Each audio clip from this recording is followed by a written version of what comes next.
Hello, everyone. Wait.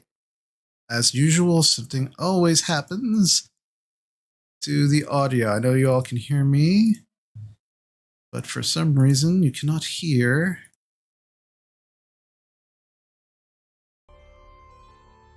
Always, every time there's an update. Without fail. There we are. Here we go. Hello, everybody, and welcome to our epilogue session of Lost Mine of Phandelver. I am Mr. DM, and with me are my amazing players. Hello, amazing players. Hello. Hi. I'm a little sad. It is our see, this is exactly what happens every single time somebody rings the doorbell. I start streaming. That's always good. I'm gonna mute myself for a minute so somebody else can answer the door. There we go. Anyway, welcome to our session, our epilogue session for Lost Mine of Phandelver. The dog is excited, apparently. Did Reggie carry over to your stream? I think like, so, do we have yeah. a dog in a new game? Yes, I think so. Yeah, pro streamer stuff, folks. This is gold. This is gold right here. The struggle is real. All right, let's try this again. So, welcome everybody to our epilogue session of Lost Mine of Phandelver. I am Mr. DM. These are my amazing players. I will get through the announcements as quickly as I can, and then we will jump right into this. So we can, even though it's our epilogue, we got a lot to go through. All right. So first, as I said, this is our epilogue session. This is our players have essentially finished our campaign, and have officially leveled up to level 5. You are now level 5. We can worry. We'll worry about hit points and such at another time, as it's not really going to impact tonight's session. But feel free to level yourselves up to 5. I'm doing it right now. See all the cool goodies that you get. I have indecision paralysis still because I have two know. hard choices. I know. I was like, yeah, I'm gonna do this to Gene on stream. But as this is our epilogue session, you are probably wondering, well, what does that mean for Wednesdays? So, as you probably saw from some of my other streams and from social media, there was going to be a special announcement about what that means. And the special announcement is this. Starting August 25th, which is Wednesdays, same time, same day, same station, our players will return for a brand new campaign, same characters, in Tyranny of Dragons. So look forward to some more amazing gameplay. Starting August 25th. Tyranny of Dragons, for those who are not aware, is actually a combination of the Rise of Tiamat and I always forget what the other one is. Horde of the Dragon Queen. There you go, Horde of the Dragon Queen, where it is actually 2 campaigns combined into one. So I'm super looking forward to this. But that does mean that for the next basically 3 weeks, there will be no stream on Wednesday until the 25th. So feel free to, I will probably be streaming some highlights of some of our campaign, which should be very fun and interesting. But it will essentially be a rerun. I will be in the chat during those times to talk with folks, and my players, you are welcome to join during those times if you wish, to kind of like, chat and bullshit and have a good time. But there will not be a live session until August 25th. And again, new campaign, new settings, lots of travel. This is going to be a great campaign, and this is a long campaign, folks. I mean, we're looking at, there's a good possibility of getting close to level 20, if not level 20 in this campaign. So strap in, folks. We going for a ride. So yeah, that's the special announcement. Additional announcements. Again, there will still be opportunity this session to actually give myself and the players inspirations if you use channel points. So feel free to do that if you like. Again, you can give the players 2 inspirations each, or you can make sure that you give it to the group as well. But you can only give me 1. Each person can only give me 1. So, be mindful of how you use your channel points. Use your power wisely. Or, don't. That could be equally fun. He's not your dad unless he is. I'm not your supervisor. Yeah, I'm not your supervisor. So, yeah, you can do that.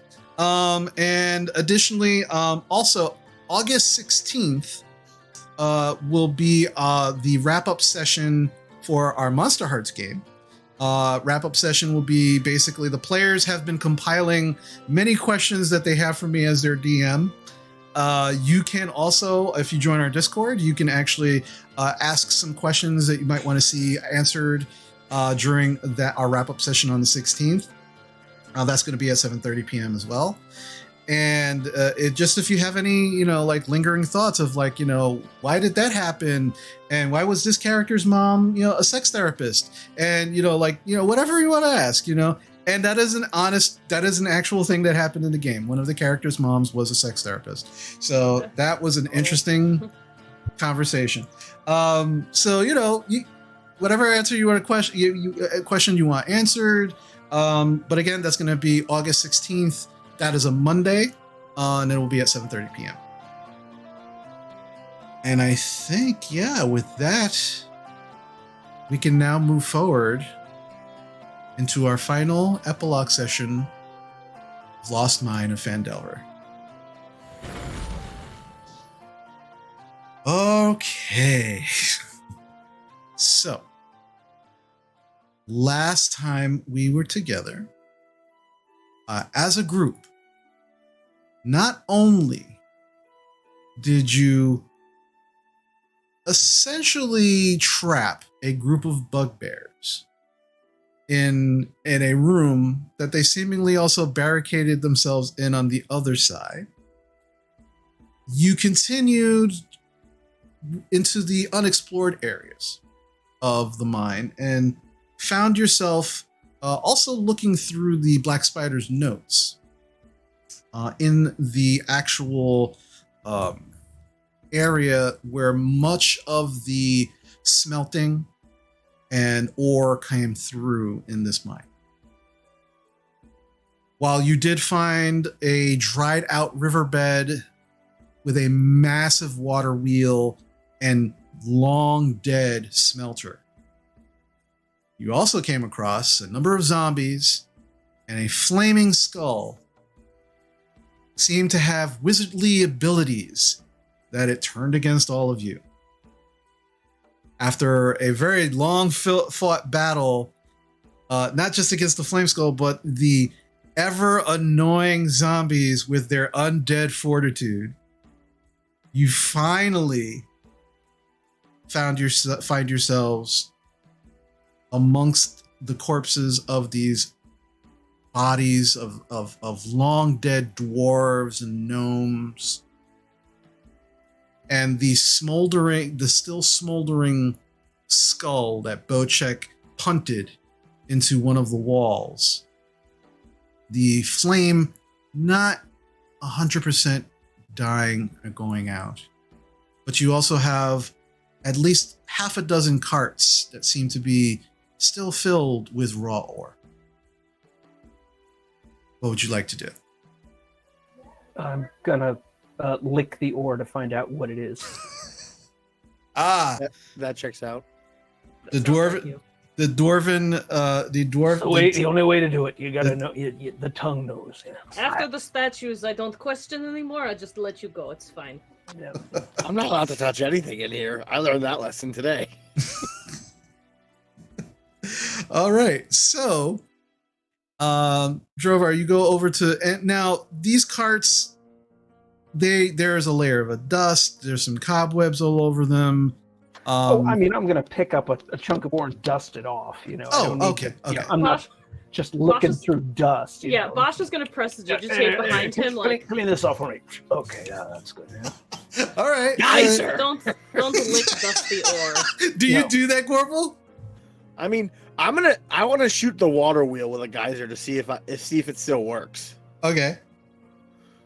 All right.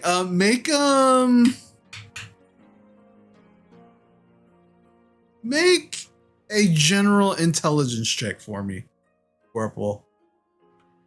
We cannot leave Green Sun alone for more than a minute.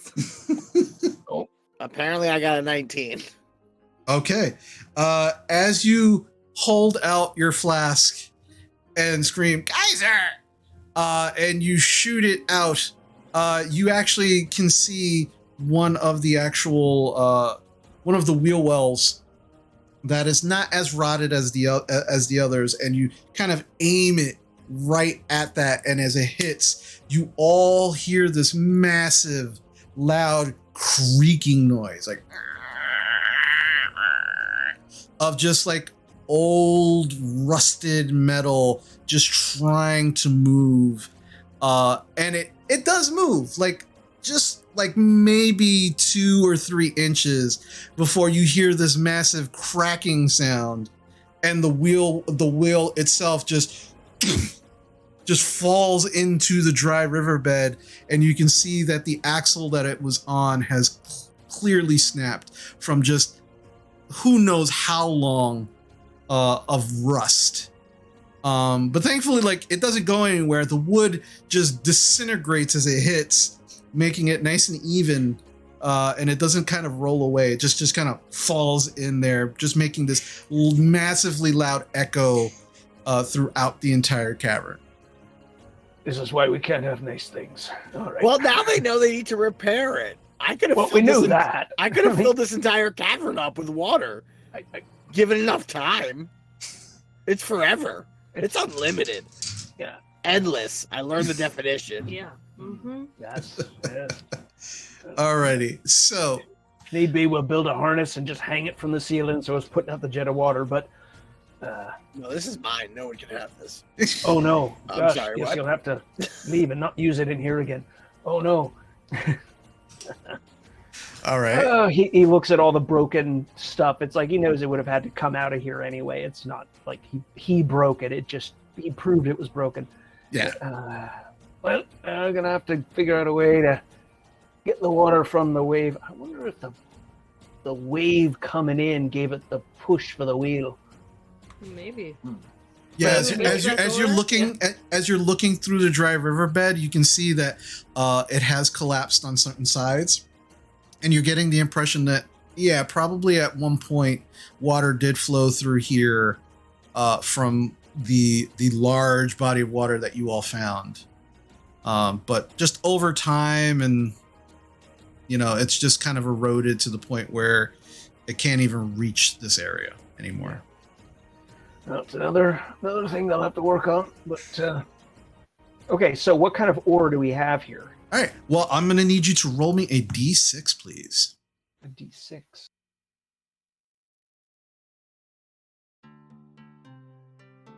A 1. A 1. All right. As you kind of start picking up the ore, and all 6 of these carts are filled. Same material? No, they all look slightly different. Ooh, okay. Basha, you start prestidigitating, behind Drovar. Drovar, you lick the first one. Oh, that's gold. Oh. Looking at the rest, it's like, oh, we got a buffet here. Oh, This is gold ore. Huh? Bob Yeah. is like stuffing it down her wizard's robes. Hey, it's fine. They're big chunks. They're not small. They're big. Are The you robe grabbing- is very misshapen. Like, okay, Okay. it's fine. I Okay. have leprosy. Don't look at me. You realize you got to get the gold out of that. Yeah, You're you know right. that Okay. Teague has saddlebags. Yeah, we can. She takes it out. No, she's taking it out now. It's fine. All right, Exactly. What's curious, that means that there's a vein of gold here somewhere, or there was. Let's see what other veins they were tapping into. What's this one? All right. Roll another D6 for you. If your tongue goes numb, it's probably poisoned. We can handle poison. 4. 4. This is you go to the 4th cart. It's another cart filled with gold. Oh, gold ore again. Okay. Well, we'll try this one. D6. Another 1. Roll again. These can't all be gold, he says. Another 4. All All right. right, pick- Somebody else roll a D6. Yeah, for somebody me. else. I want to be Yeah, somebody- surprised. yeah. Oh, look at this one over here. It's a 6. 6. Okay. You go over and you pull out ore. It is heavier than the other ore. And you take a lick at it. And it's a little strange. You lick it a second time. And there's this kind of like strange, kind of almost like battery taste to it. And then one more time. Holy shit, this is adamantine. Oh, this is the good stuff. I thought third is it lick you're for? just playing with it. No, need a little something. Butchek, a little beer, please. I gotta clear the tang. Bocek hands you a beer. So Alright. you lick things and you find out what they are? Well, dwarves know rocks and metals and stuff. You sometimes in the dark, you can't see much. You don't get color in the dark when we're seeing in the dark, so you got to do it by taste. This is adamantine. So it's only rocks and dwarves. Bocek slowly puts down the skull and puts his tongue away. I mean, you can try it if you want. I've never seen To any be fair- non-dwarves be No, able to pull this off. do not start licking That- dead bodies. that- Wait. Which skull? Was it the flaming skull? I was gonna reach for the flaming skull and try to lick it to see what it was. Make a perception check with advantage for me, please.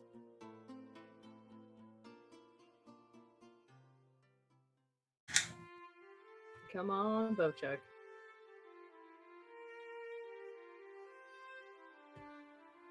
Nat 20. Whoa! So as you're watching Drovar lick these pieces of ore, and just very quietly you begin picking up not just the skull itself, because it is in pieces, right? But some of the pieces you start picking it up. The flame is not 100% out. There is still like a green glow, and as you get yelled at to not lick it and put it down, as you begin to put it down, you are starting to see pieces of skull grow back in from the broken pieces, and it's slowly, very slowly, knitting itself back together. I hit it with that radiant mallet that Corporal loaned to me. Okay, yeah. You see it breaks, it begins to shatter, and you just stare at it a little more. And you can see every place that you've broken it is starting to grow from the actual main skull itself. It's still starting to very slowly knit itself back together. That's not a rock. What are you doing over there? Can I roll Arcana to see if I know what's causing this? Yeah. Skull coming back together. This is no What? good. What? What? Oh. 22. 22. You start to kind of like go back into your, again, you've never had to go back into your memories of your classes more than on this adventure. Right. But you begin to start putting it together. It was casting wizard spells. It's glowing. And all of a sudden it hits you. It's like, holy, how did I not put it that this is a flame skull? Which is essentially, it is a creation by actual wizards, where they actually fashion these skulls from the skulls of dead wizards, and which causes the green flames to erupt from it. But it is used essentially like a guard dog for certain things. And unless it is you use dispel magic or remove curse from it, that's one of the great things about these entities, is that it will eventually reform itself no matter how much destruction has been rained upon it to continue guarding. But yeah, you need to cast either a dispel magic or remove curse on this, or use some holy water on it. Otherwise, it will just grow back. Gee, it's a shame we don't have a cleric right now. How long does it take to grow back, Basha? An hour. Yeah, 1 hour, so we don't have much time. So we have to get rid of this now. All right. I knew studying and going to college was the right idea. See, going to school, very helpful. I got a plan. I'm gonna take out like a leather bag and put all the skull fragments into it. Okay. Then I'm gonna put rocks into that bag. Then I'm going to put that bag in my last net. And I go, hey, Bojack, I want you to throw this as far as you can into the wave echo water, and then it'll just sink to the bottom, and that'll buy us a ton of time. I mean, that's fair. Okay. Yeah, easy enough. Like, you're able to take all the pieces, and you can see, like, there's still like a warmth to each of the shards, and you're just kind of putting them in there. You throw some large rocks in there, tie it off, and Bojack, you just take it and you just kind of like Superman kind of shot put it. And should I make an athletics check? Please, I want to see how far this goes. 22. 22. Yeah, you actually hit the other side of the cavern before it actually falls into the water. And you're really satisfied because, like, oh, you probably shattered it some more. So that's going to give you even more time. And you just watch it begin to sink to the bottom until you can no longer see it. And you feel like that probably worked. Problem solved. We never have to worry again. We should probably warn Gundren to go buy a priest, or maybe bring buy a figure out. Like, are they for sale at local store? I don't know how priests work. We can get Shug. If we can get Shug in here, he can take care of it. Though by that time it'll probably be, burned itself out of the bag and be back together. Yeah. Now, so this is what happens to dead wizards, eh? When other wizards don't like them. I don't. Why are you giving me that very pointed look? Just wondering, and that's how you leave the wizard mafia.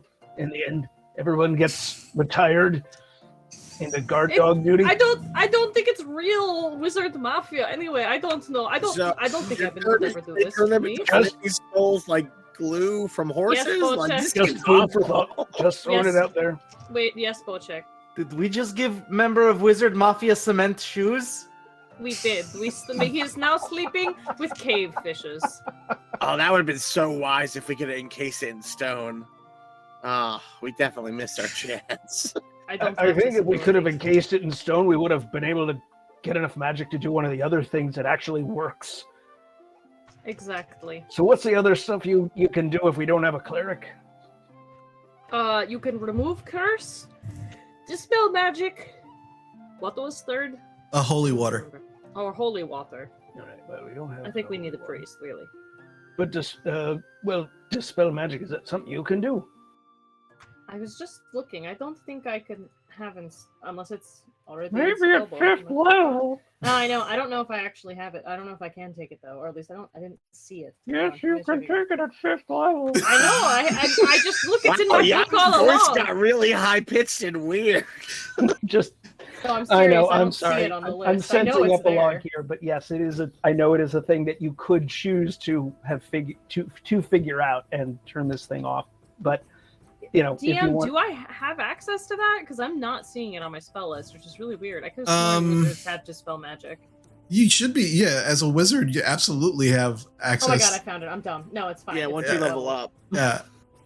Oh, look So- at the spell I had in the back of my spell book that I forgot all about. Wow. Should I go swimming? Well, No. No, leave it alone. Just when it I comes can go. back. I can go swimming Okay. for it. Okay. If you really want to. I don't. I'm leaving that, and when it comes back, we can deal with it later.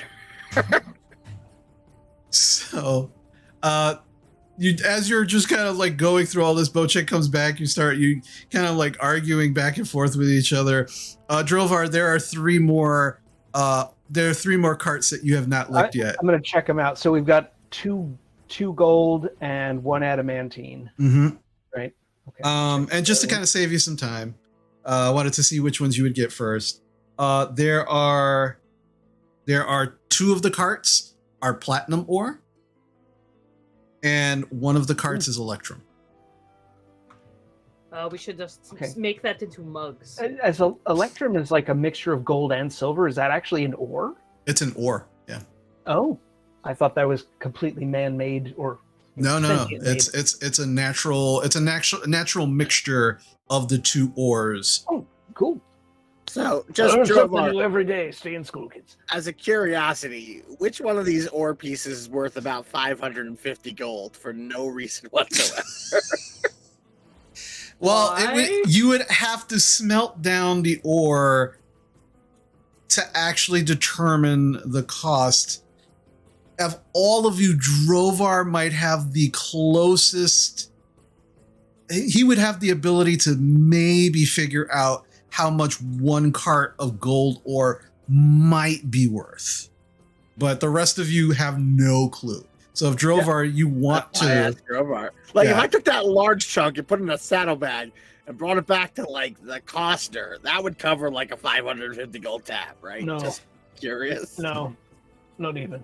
Yeah. Drovar, make a general intelligence check with advantage because of your history. Dwarfiness. No, 17. 17. You're kind of like, you take out a few pieces of the ore just to kind of like get a general idea of like the size and the chunk. You kind of taking a look at it. If you were actually able to smelt down all of the ore in this cart, it might be worth anywhere between 200 to 250 gold. Maybe. It depends about impurities and things like that. That might occur. Impurities, how much gold is really mixed in with all the other stuff. It's Right, like, right. well, looking at this guy here, flips it over, he licks the other end. It's like, oh yeah. Dust it first, please. Come on. You did. I know, but the concentration is different on different sides because the it's not an even mix through. You'd be lucky to get 250 gold pieces out of this cart. No, there's- Corporal smiles wide, licks his eyes, and grabs 2 chunks of the platinum cart. That should cover it then, with a rough calculation. All right, if he gets to stuff things down his No, I'm not gonna proverbial take pants, it. I'm gonna I'm take not. some. I think we've gotten plenty of stuff. Look, I am the dwarf. I know about this stuff. I'm not taking any of this because it's way Okay. too heavy. You know, I mean, if you're going to take something, the adamantine would be pretty nice. We can get that out. You fashion that into something our smith would love to. Okay. Well, hold on. Okay.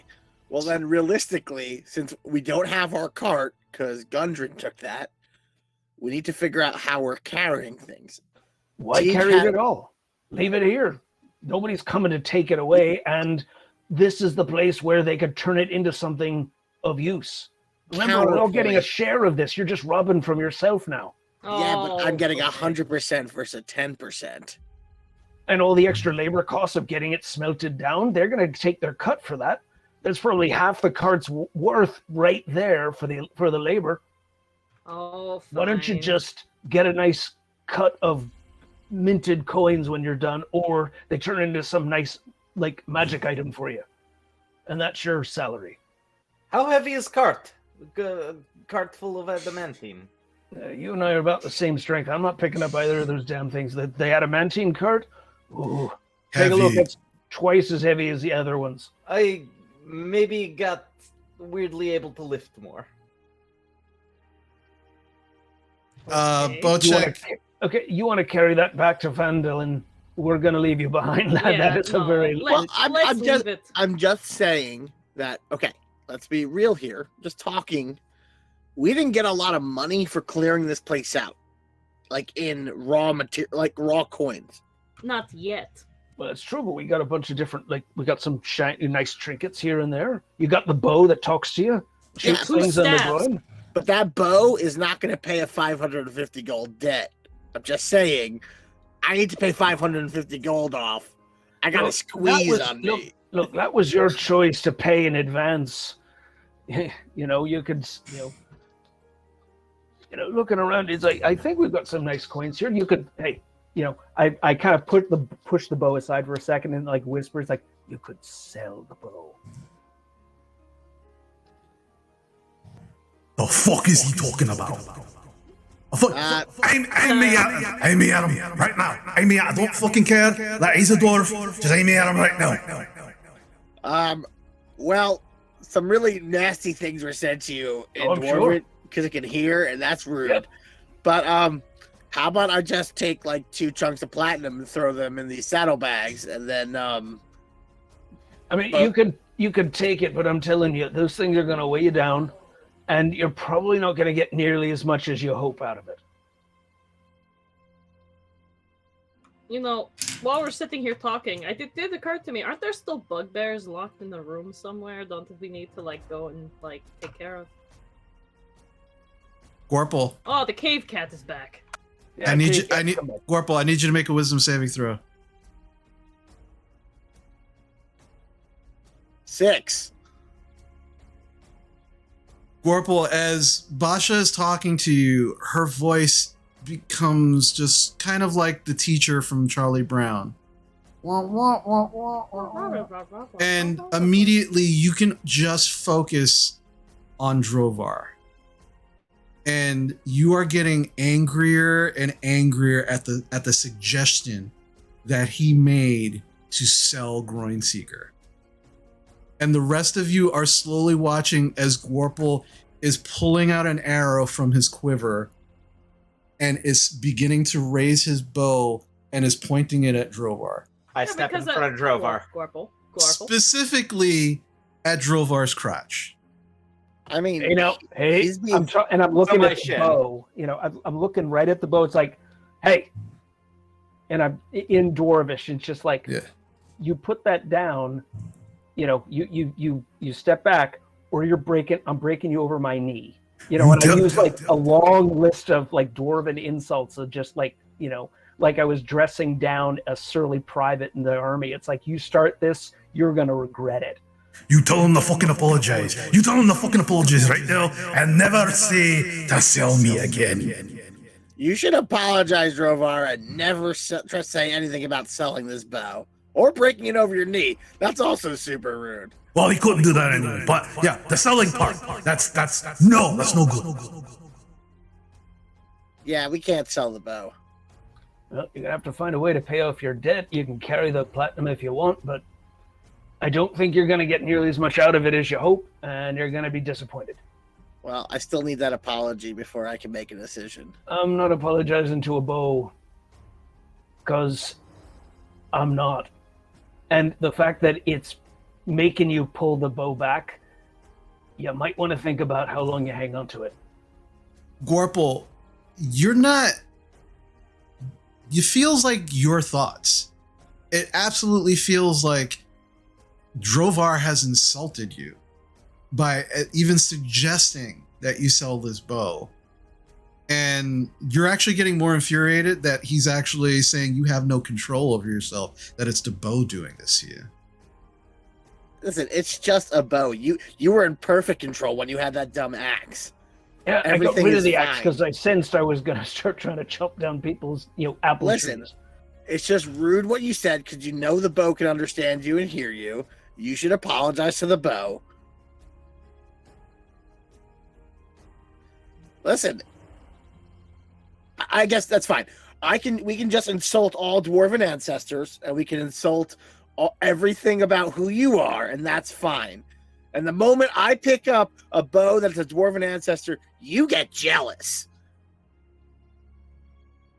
Did I ask for the bow? No. No, but now you're mad. Now you want to sell it.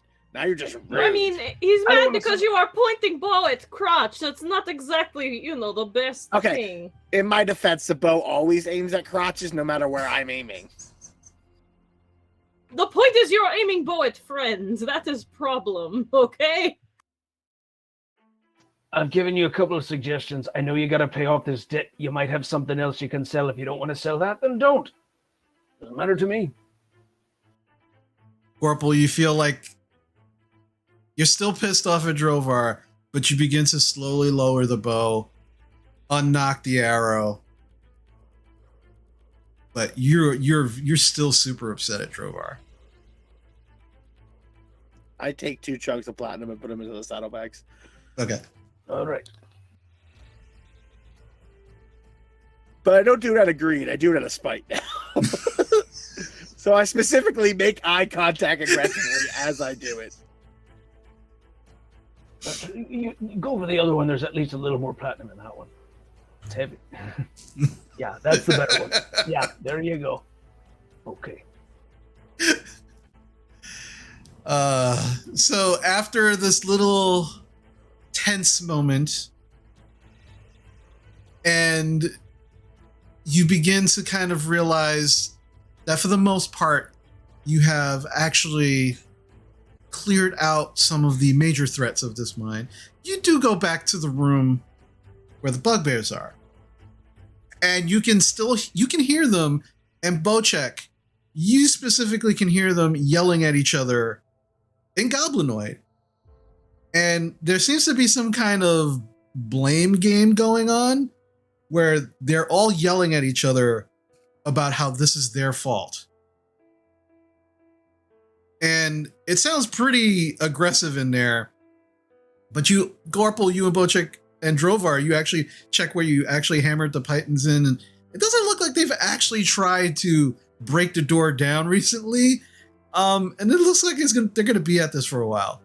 So you're pretty confident that unless you decide to pull out the pythons and open this door, at the very least, they're not getting out anytime soon. If you want, we could open door and I could just cast Shatter in there at them, or we could just leave them alone because they're not going to get out anytime soon. I say leave them in there. They can't get out of the cave. Yes, but Well, they can get out the other side. they haven't yet. No. I mean, they can't leave the cave at all because they won't have the blood of, Gundren with them. So, if we leave and come back in a month, the problem will be over. Yeah, Bocek. In Goblinoid. Through the door. Last one standing gets to leave.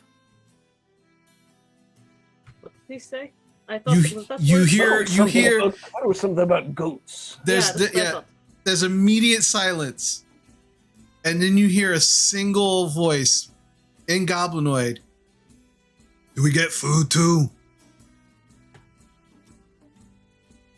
Fuck it, yeah. I cook you dinner if you last one standing. Make a persuasion check with advantage because you're yelling it in Goblinoid.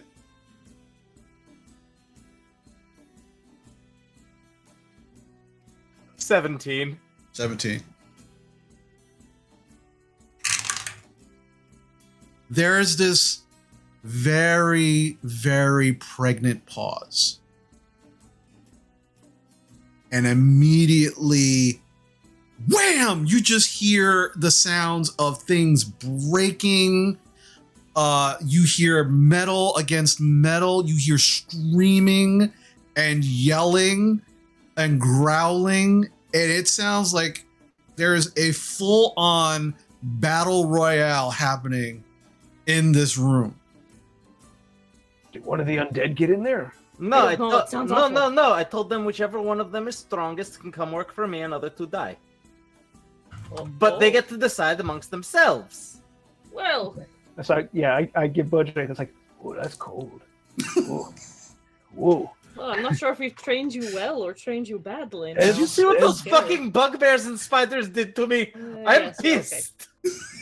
To be I fair, don't know. they really messed you up, buddy. They did. And I'm not saying it's bad. I'm just saying I'm a bit surprised the idea came from you and not from me.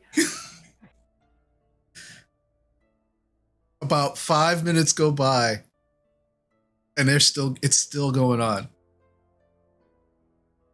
After about the 10-minute mark, the spaces between actual noise, where it sounds like something is impacting something else, begins to wind down. At the 15-minute mark, there's just absolute silence. And Bocek, you hear a voice behind the door in Goblinoid. All right, I won. Can you let me out, please? They're all dead. I'm hungry. Can you let me out, please? Okay. You come and work for me now, and I open the door. I imagine Bojack just like pulls it off in like one. Even the Titans just like opens The it. ping, ping, ping, ping, just come right out, and barely standing at the door is a bloodied and beaten bugbear, and behind him are 4 others, because there was 5 bugbears in here that are just unmoving, not breathing, just unmoving. One of them is smoldering inside the brazier. Another one looks like his back is broken. The other 2 just are like in big furry heaps. You can't tell from where you're standing. And he's just standing there, and he's just like, all right, so who am I working for now? You work for me, and I hand him a beer. He takes it and immediately just starts gulping it. It doesn't even smell it, nothing, just begins gulping it immediately. And he's a mess. Like, it's just like he's more blood than fur at this point. And as he kind of takes a couple of steps towards you, there's a very obvious limp. Something is wrong with his leg, his ankle, you're not sure. I hand him my potion of healing. I go, what are you doing, Bojack? Whoa. You Put got that stuff. a couple of good berries on it, We right? got good Yeah, berries. give him Oh, something else. if you could heal him, then give him a couple good berries. I give him a good berry. He very tentatively like reaches out towards you, takes the good berry, eats it, and immediately like his like spine straightens slightly. He goes, and then common is like, thank you. I pull So out 2 more. Here, I'm gonna prestidigitate the blood off his fur. I know it's gonna Ah, be ah, practically impossible. ah. Sorry. It's helpful and getting rid of it. It's fine. This is weird. I am Bocek. These are my friends Gorpal and Basha, and this is my boss Drovar. You work for me, so that means you work for all of us. And Drovar, my boss. Who do you want me to kill? No one yet. I'm teach you be bartender. What's that? Oh boy. You get it's what I do. You get to drink beer and kick bad people out of your bar. Kill him? No kill, just throw out. I don't understand. It's fine. Yep. You'll learn. We have plenty of time to talk about this. Lots of time. All right. And he just kind of, he's looking at you all very, very weirdly, but he's like sheepishly following Bocek and staying like right behind him, like on his arm, just kind of like, Oh, precious. And I just to kind of emphasize the point, I go, listen, buddy, and I speak slowly because that's how you know people who don't speak common understand you better. And I point at Basha like with a black spider staff slung across her back. We killed him, so you're not gonna betray us.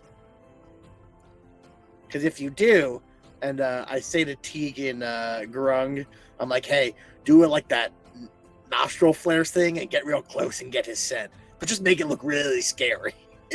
Teague very slowly inches up to the bugbear, and the bugbear is just watching, and it's just like very slowly kind of trying to make his way back, and hits the wall behind him, and then Teague just gets up really close and just almost puts his nostrils right into the bugbear's fur and just inhales, and you watch some of the fur actually just kind of like right into the nostrils, and then it kind of Teague raises up till he's almost at the bugbear's face and just right in his face, and a little bit of snot just kind of like gets on the bugbear's face, and he's just like, So now we have your scent. So if you ever betray us or you ever run, I will let him find you.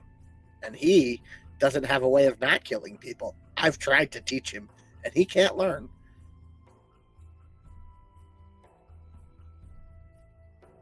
All right. I think he's got the point, Gorble. Yep.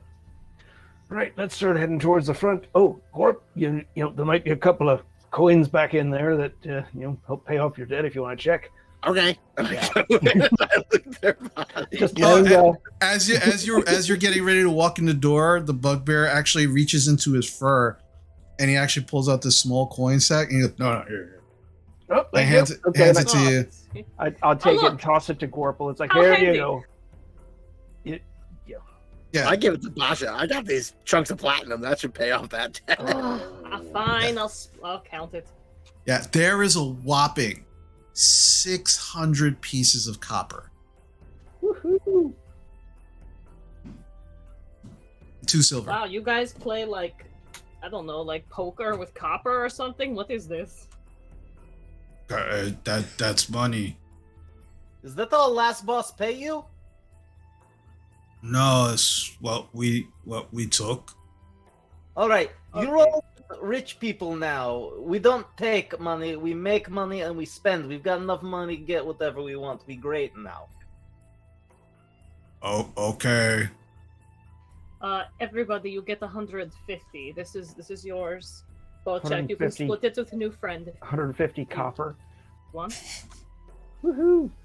Oh, and two silver. Woohoo, we're And 2 silver. rich. I take those for the pot. Okay. Actually, you know what? I'll give one to the bugbear. I'll be like, you know what? Here, you can take this. First pay, and it's not copper. He takes it. Consider- Hey, you won the audition. So there you go. That's your And you watch as he reaches into his fur again, and now you can actually see that he's so furry. He actually is wearing like a leather hide belt, but it is just hidden under the fur. And he pulls out another pouch, and he just kind of slides the silver piece into the pouch, and just kind of puts it back onto the side. Okay, where are we going now? Well, I guess back to Fandelver, yes, everyone? okay. Well, let's get to the exit and get out, and we'll. Yeah, I mean, also, is there any things you might know of in this place that were hidden that your boss made you go to that you could tell us about?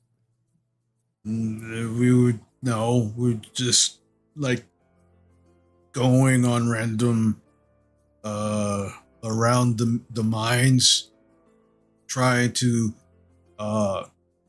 kill the dead things. Some of the dead things killed some of our kind of like the guys in charge of us, the hobgoblins. And it was just us left.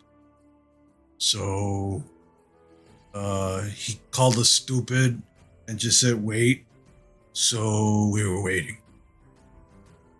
That's not very nice of him. Call you No, he's stupid. right. Look at you. No, he's right. We're all pretty stupid. It's fine. Well, but you are a big, brave bugbear. Yeah. No. Just like I was hungry. I wanted food. Okay. Well, I tried. Big guy says, gotta win and get food, and so survival. Not brave. Well, you've Okay. learned how to survive, but Bocek will teach you how to thrive. Yes? Yes. Okay. Drovar is just plodding along. This bugbear seems very confused by this whole situation, but very clearly is just like is stuck to Bocek. Like Bocek is the one that promised him whatever it was that Bocek promised him, and he's like, that's the guy I'm gonna stick with. So this whole time he's just staying right next to Bocek. Drovar's trying to compose the speech of, okay, we have to let him go. He belongs with his own kind speech. Once we're outside the cave, it's like, Release him. Timmy, you can't keep him. Has it been an hour yet since that flame skull got thrown into the water, or no? Not quite yet. Okay, because I'm just gonna dispel magic as soon as it shows up is my plan, if we're still in the mines when it shows up, but... Okay. Jesus Christ. That's going to be all. I'll put it to you this way. You don't even have to roll for this. If it reforms and comes back, that is a whole other battle that you probably will all have to undertake. Yeah. Right. It'll come back in full strength. Yeah. We'll have to do I it mean, all. if you wanted to, you could head that way, and you could head back to the water and try to dispel magic from where you are, and see if that works. But I think I'll try it just to try it. I'll be like, we should probably just try to stop Skull, because otherwise, well, we're gonna have to come back and fight it either way. All right, so Sometime. All right, so I'll say this. So you make your way over to the pool area. Make a perception check to see if you can actually, beneath the waves and the foam, if you can actually see the glow of the flame skull. Should I use the group inspiration? Because that was an 8. Why not? Okay. Or do you want me to save it for this more important stuff? No, this is Okay, important, because I'm otherwise, gonna try that again. it's going to Okay. kill Gundren when he comes back Much in here better. later. Exactly. So that's an 18 total. 18. You are starting to see this flicker of green Oh, there it is. under the water. It seems to be maybe about 25 to 30 feet down into the water, closer than where Bocek actually threw it. The tide's pushing it closer to the wall. So if you wanted to try to dispel magic, now Do you would want be me the to time. go? Well, Do you want me to go get it for you? No. I can do it from 120 feet away. I can just I'll get a little closer to water's edge. That's all. All right. I'll put one hand on her belt just in case she's Yeah, close just to the edge. It's all right, okay. hold on to this. I will lean over the edge. So okay. Oh god. Okay. right. And I'm gonna cast a spell Yep. magic. Okay. So you lean over, you cast a spell magic, and as you're paying attention, you watch as the green flame begins to grow brighter, and then immediately just snuffs out. Oh. And you wait. Nothing. Okay, pull me back a little better. So, Thank you. Oh. So that's the real wizard retirement plan then. Okay, good to know. Yeah. You were getting close to that hour. Yeah. You caught it. You were right under the wire there. Not All gonna roll for right, initiative let's against go. that bad boy again. Yeah, I feel like we've covered everything in caves now. Now it's just time to go home, I think. All right. So you make your way out to the cave entrance using the vial of Gundren's blood, and you watch. There is a slight pause as you smear the blood, and almost for a moment, nothing actually happens, and you're a little afraid that this is not going to work. And just as you're kind of starting, the panic is beginning to set in. The cave entrance begins to open. All right, You make next your time way I'll out. do it. Apparently, the Rock Seekers and Iron Helms are close. There's some relation there. Maybe we've got enough blood for one more. Do we have enough blood to open it one more time if need be, or? Yeah, it looks like there's enough for one more open. I I'm passed immediately that gonna look vial for- over to Drovar. hang on. I don't need that last one. It was only to escape. You can immediately look for Sir Charna if he's still sunning himself out here or whatever. Oh yeah. What time is it actually? Because Yeah, good it point. could be day or night. I don't think we've kind of lost track.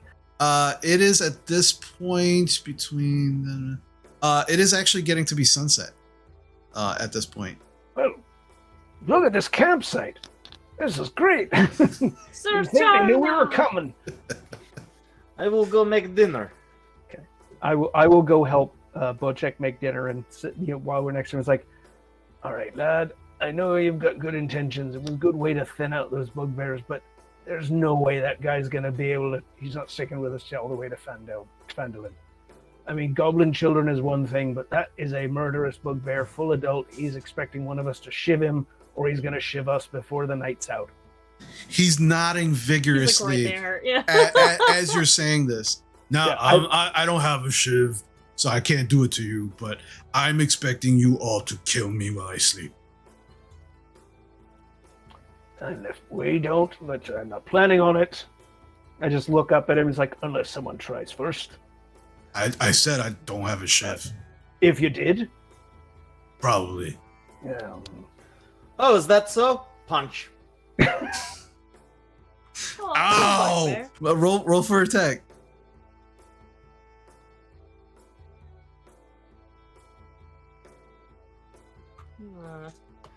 Nat 1, 9. Damn. That one. He says ow, and then when you look at him, he looks like he's just saying it to make you feel better. He's like, Ow, that really hurt. Don't do that again. I gotta look at Bocek, like make eye contact, like, are we killing him? Like, like doing like. No, I thought no. we were letting him go. What was We happening? are, but I could go. after dinner. I Oh promise yeah, to keep you. okay, yeah.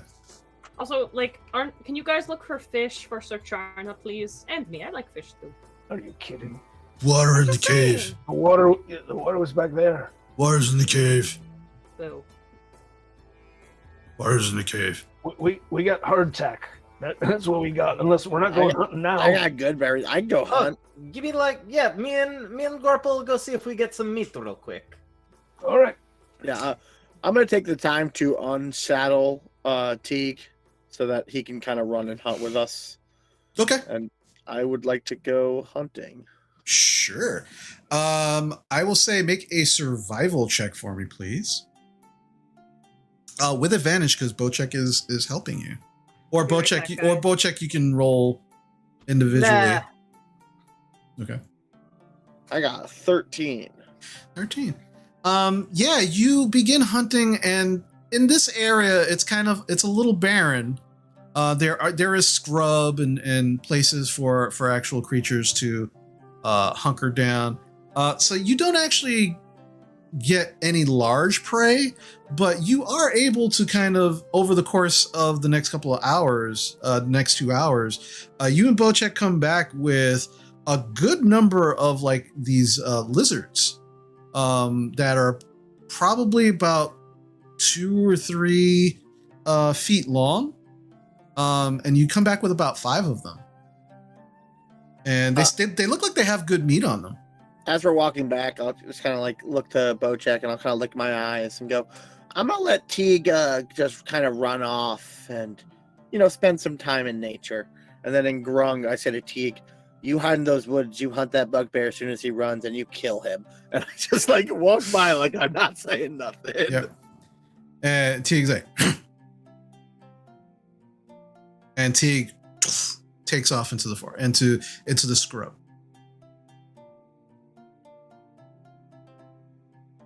All right, you make your way back to the campsite, begin skinning and cooking your large lizards. And yeah, it's pretty tasty. Like they're pretty good. Kind of tastes like chicken. You know, I'll say this reminds me of home, except they're a little juicier in Chult. I'd like to try cooking with a Chult lizard sometime. I mean, when we get back to Neverwinter, I know there's some trade ships that head that way. We might be able to pick up. I'll see what I can do. What kind of spices they use in Chult? Oh, they got like saffron and like, I don't know, exotic spices. It's weird. There's nothing. I can't find anything here that's very similar. Bochek seems very, very intrigued. Maybe Bochek will check out Chult sometime. We can go hunt thunder lizards. They're huge. They're like big beasts. They're like huge versions of Teague, if not bigger and scarier. Do they taste good? Oh yeah, it's like eating shark. It's like a predator that's lean, good, delicious meat.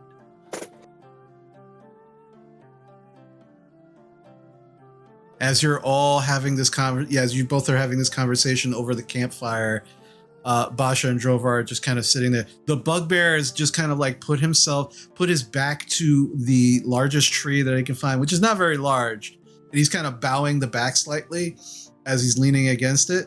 But he's trying to be as unobtrusive as possible. Just sitting there, like his hands are literally like just open on his legs, clearly showing that he is not a threat and he doesn't plan on being a threat. But is definitely like every now and then kind of like sniffing at the lizards that you and Bochek are skinning, clearly very hungry. And he's just like, Yeah, it's good eating on those. Yes, wait till you try Bochek cooking. Bochek make very good lizard. Okay. and over the course of the evening, you do finish cooking. You all have an actually really good meal of cooked lizard. Sir Charna is there and following you, but just kind of following just maybe about 5 or 10 feet back, and every now and then just kind of like resting on a high perch, just kind of like watching the group. I actually might like stay further back, so I'm more like with Charna and like talking to Charna, just like random stuff, not like anything crazy. Maybe like also telling him what happened in the cave, because I feel like I don't know. Yeah, and Charna is clearly is very much listening to everything that you're saying. Like very attentive, you know, the eyes are very much, but you can see every now and then that the ears are just kind of like slightly twitching and moving in different directions. But you all eat. The bugbear eats as well. And as soon as he finishes eating, he's like, is it okay that I leave now? Yes, hold on. And I take a gold out of my pouch. You take this. Uh-huh. And next time you think you get into a situation where you have to fight something, like, you know, you see people, you instead give them gold and say, please let me leave. Why? Because it worked better than fighting. If you try to fight something, you're going to get killed. You're not very strong. Okay. and he takes the gold, puts it into his pouch. He just kind of awkwardly stares at all of you for a moment, and he goes, Okay, bye. Can I make an insight check to see if he's just giving us lip service? Yeah, go ahead. 11. He seems very confused by this whole situation. This is something that is very, very foreign to this bugbear, and there is this absolute instinct of fight or flight, and he does not know which thing to do. but the fight response is very apparent by the twitching of his muscles, and every now and then you actually notice him kind of like reaching for a weapon that's not there. But as he says, okay, bye, he turns and begins walking away from all of you. He does every now and then just kind of look at all of you, expecting like to be either shivved or shot in the back or something, until he's completely out of focus. And you feel like, all right, I think he's just going to go. I don't think we have to worry about him. I think he is too disturbed by experience. I kind of like Gorple sighs and looks at Bocek. I understand your intent, but I don't think it's going to work unless you actually gave him time to teach him. He's going to go right back to his ways without like true and proper learning. I was told I wasn't allowed to give him time to teach him. I didn't think it was going to work for this particular trip, but hey, like, think of it this way. If we encounter him along the way, you can either find out he learned something or you're going to get your gold back.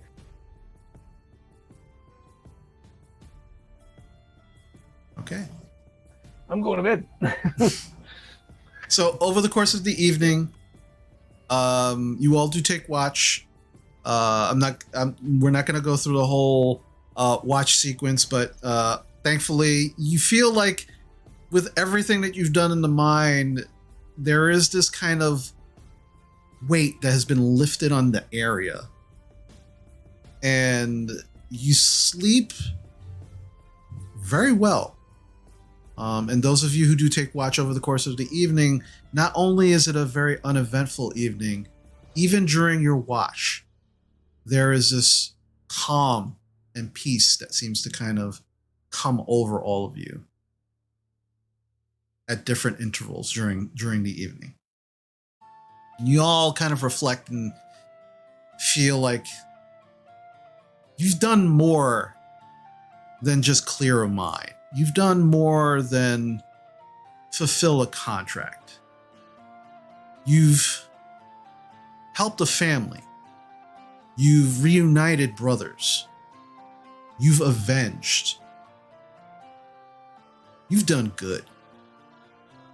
In various strange and sometimes violent ways. But you've done good nonetheless. And those thoughts give you a measure of peace, give you the sense of something, an accomplishment that is much different than all of you have ever felt in your various lives. Basha, for you, it was an absolute accomplishment to graduate from Wizard College, especially given all the adversity that you faced after your husband's passing. But this is different. It's exciting. Bocek, you've always wanted to help your family. You've always wanted to help people. You've always wanted to help anybody that seems like they've needed help. But this is different. You've helped people, but it feels so big, this help. It feels like a balloon of help for you. Light, fluffy, and colorful, and full of fun. Orpal, you've always been a survivor. You've always have to look over your shoulder for various reasons, whether it's running from your tribe and starting out a new life for yourself, or just the enemies that you've possibly made over the course of your bounty hunting. But you feel like you don't have to look over your shoulder for what you just done. In fact, if you do look over your shoulder, you're pretty sure you're going to find a bunch of very satisfied and happy people who would be willing to help you the way you've helped them. Not only that, your connection to the spirit world has given you a new view, a new outlook that you've never had when you were amongst your tribe. Drovar. Leaving with Shug and then almost immediately losing him was one of the hardest things that you've ever had to do.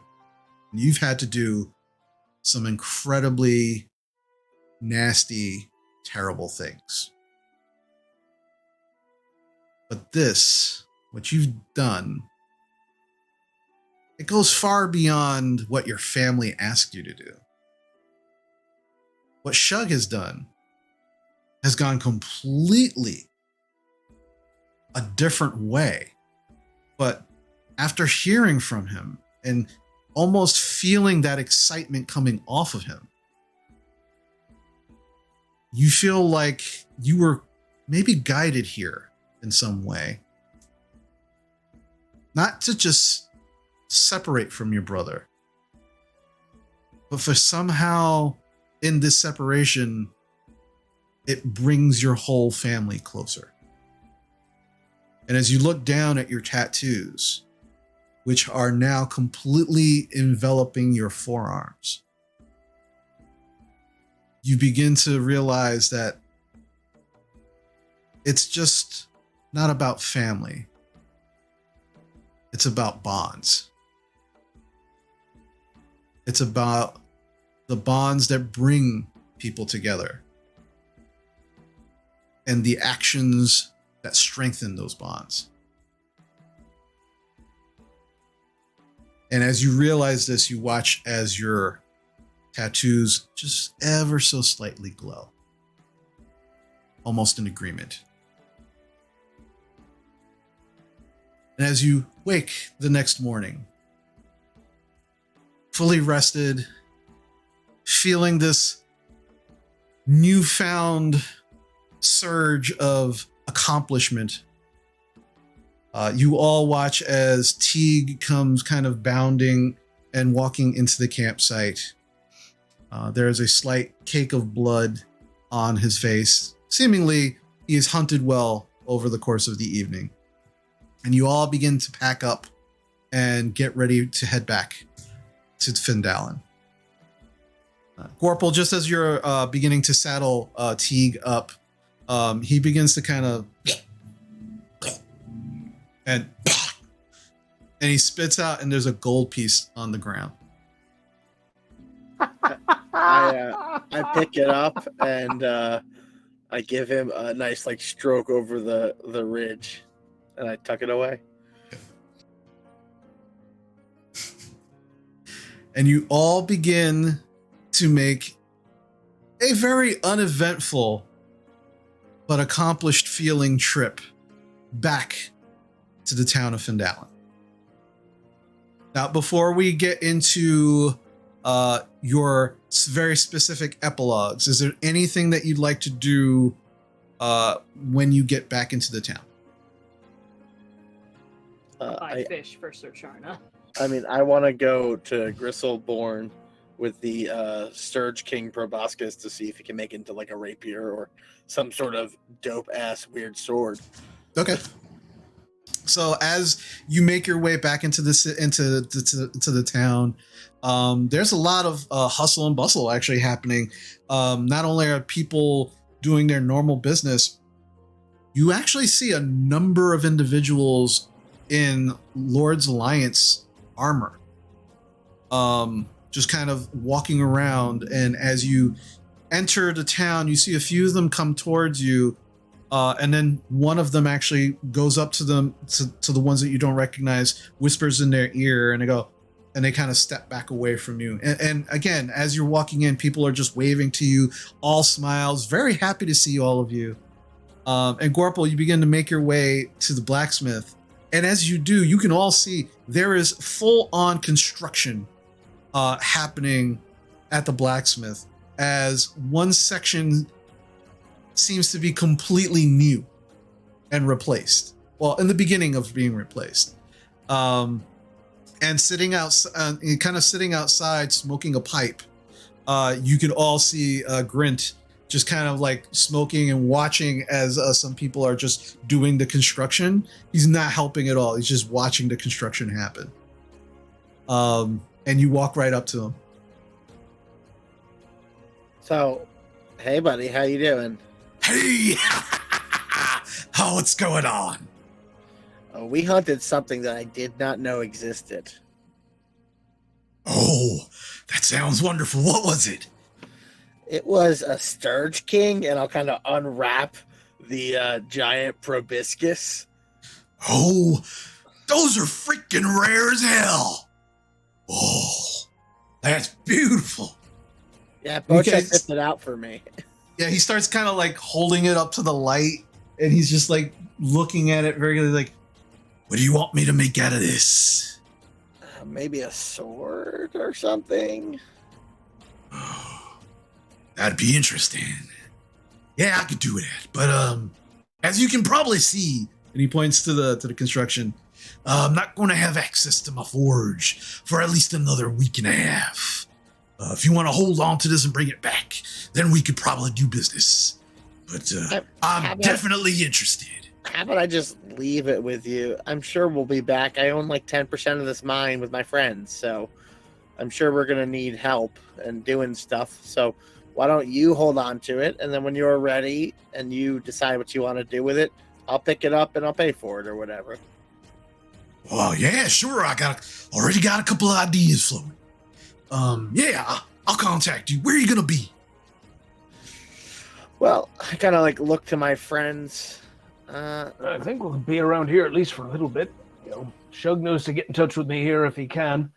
I pull out the throat bone from that same Sturge King. It's like, this was something else we pulled out of it. It seems like if you blow it the right way, it wakes the dead. It's got power to it. Don't know if you've heard of this thing as well, but if there's something that can be made from it that isn't, evil, that or maybe a protection against the things it can summon. I don't know, but you see if you've ever heard of that thing before. He kind of very gingerly takes it from you and takes a look at it. You mind if I do some research on it first? Please. Never seen it before either, but thought you'd be the person who, if anyone could come up with something useful for it, it'd be you. You guys bring me the best shit. I love it. Yeah, I'll take a look at it and I'll get back to both of you on both your individual things. All right. Did you make any progress on wizard robe thing? If not, that's okay. He looks at you and then he points back to the construction. Yes and no. Gotcha. Okay, I'll come back later for that.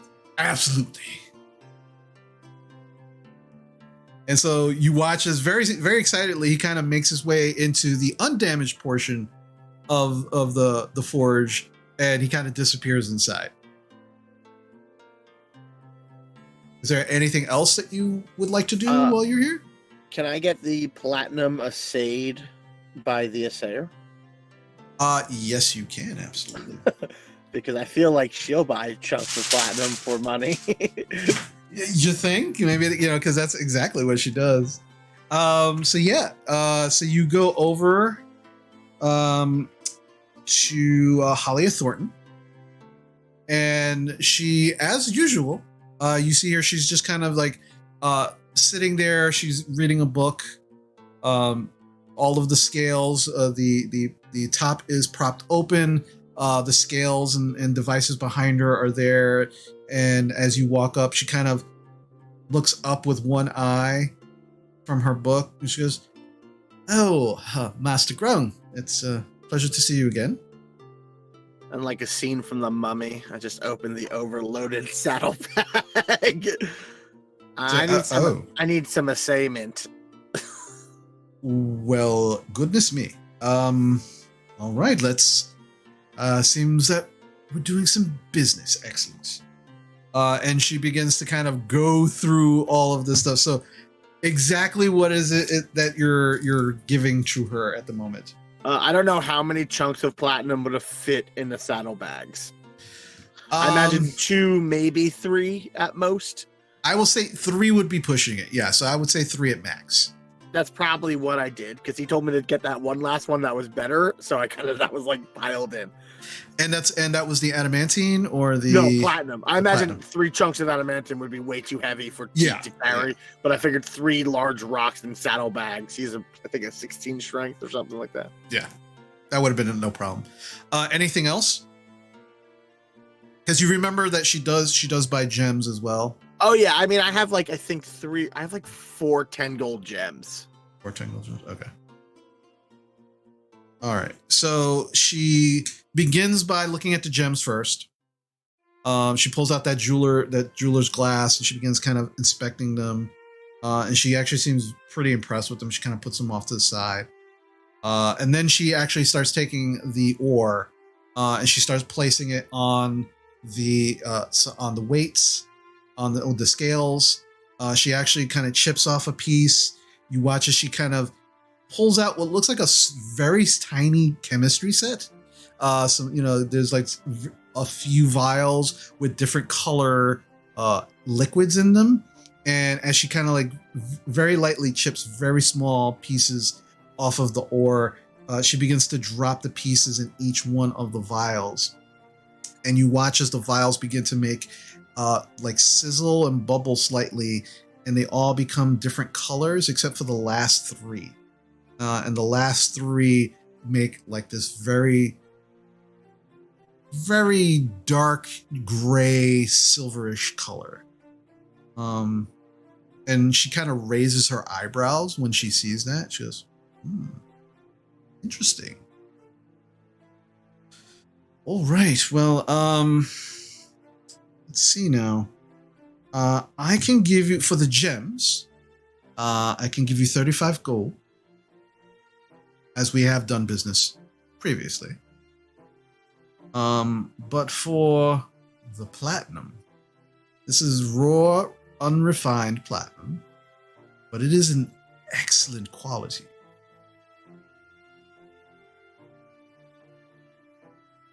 And she kind of like, she's just very intently thinking before she actually says what she wants to say next. I could give you 200 gold pieces for the platinum. I'm like, I don't think that seems like a ripoff. Make an insight check.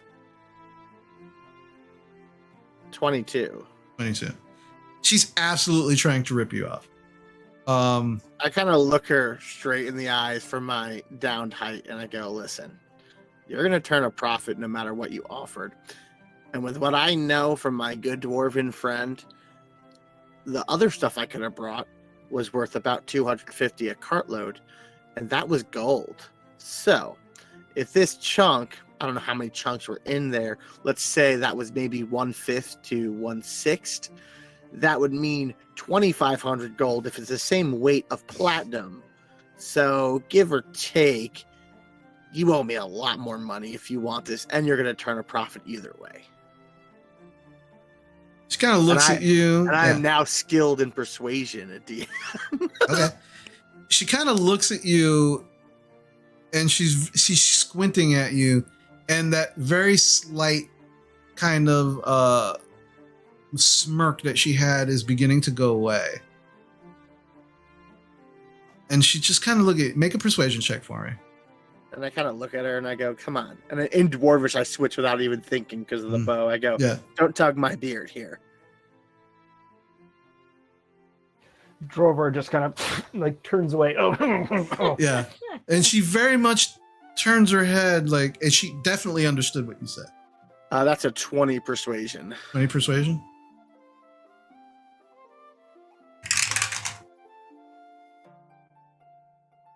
She just continues to kind of, she keeps her finger to her mouth, and without removing it, well, I will inform you this. Just because the weight of it is much grander than gold, we have to refine it. There will be impurities. There will be problems. But I see that you are shrewd, Master Grump.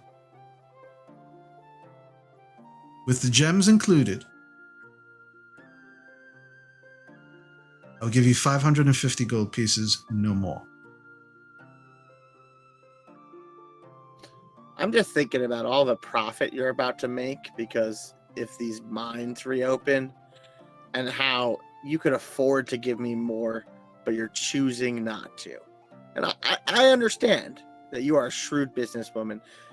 And if you can understand that choice you're making, that's fine. And I will accept your 550. But you and I both know what your truth is. And it would be, your reputation is pretty important, especially in these parts. Make a persuasion check again. Natural 20 for a 23. She looks at you, she nods for a moment, and she begins to take the ore and the gems and she kind of puts them behind her to the side. She pulls out a small coffer and she begins to fill a sack for you. And she gets to the 550 and you watch as she adds 200 more. And then she hands it to you. I go, I might be young, but I was raised in the port of Nesbraru in Chult, and I've watched them trade, and I appreciate your business, and I'll make sure that when the gems and rocks get assayed, they know to come to Halia at your saying place in Phandelver, the only local business that is supported and always has supported Phandelver. See that you do, Master Ground. Good day. Good day. I just scoop the gold. And she just stands there watching all of you as you walk away. She does not sit down again. She's just staring at Vorpal's back as you all walk away. And if looks could kill. As I begin heading back to the cloister, I will give each of them 100 gold. Oh, presents. Well, listen, this is technically all of our money. I need it more to pay off my debt, but because of my negotiation skills, I think I got it handled. I'm laughing as I'm pocketing the money. It's like, you read her so well, I'd have thought you had a contract on her. Maybe I will. All right. Is there anything else that you would all like to do while you're here? I know Pay Basha. off my debt. Oh, easy enough. Yeah, you pay off the rest of your flask debt. Before we wrap things up as a group, I turn to Drovar. Drovar, I just have a question. I've watched you like get stronger and stuff. How you do that? Because like I eat all of my vegetables and I go to bed when I'm supposed to, but I don't build any more muscle than born with. There's kind of a limit to these sorts of things. He's kind of looking from one side of him to the other. There's just this huge mass of muscle. Like, I mean, I heard of something called push up. you're telling me you've never even done one? No, what are they? Okay. No, his way of getting stronger has been like breaking head on logs. Like he's never done. That explains a lot. Okay, yeah.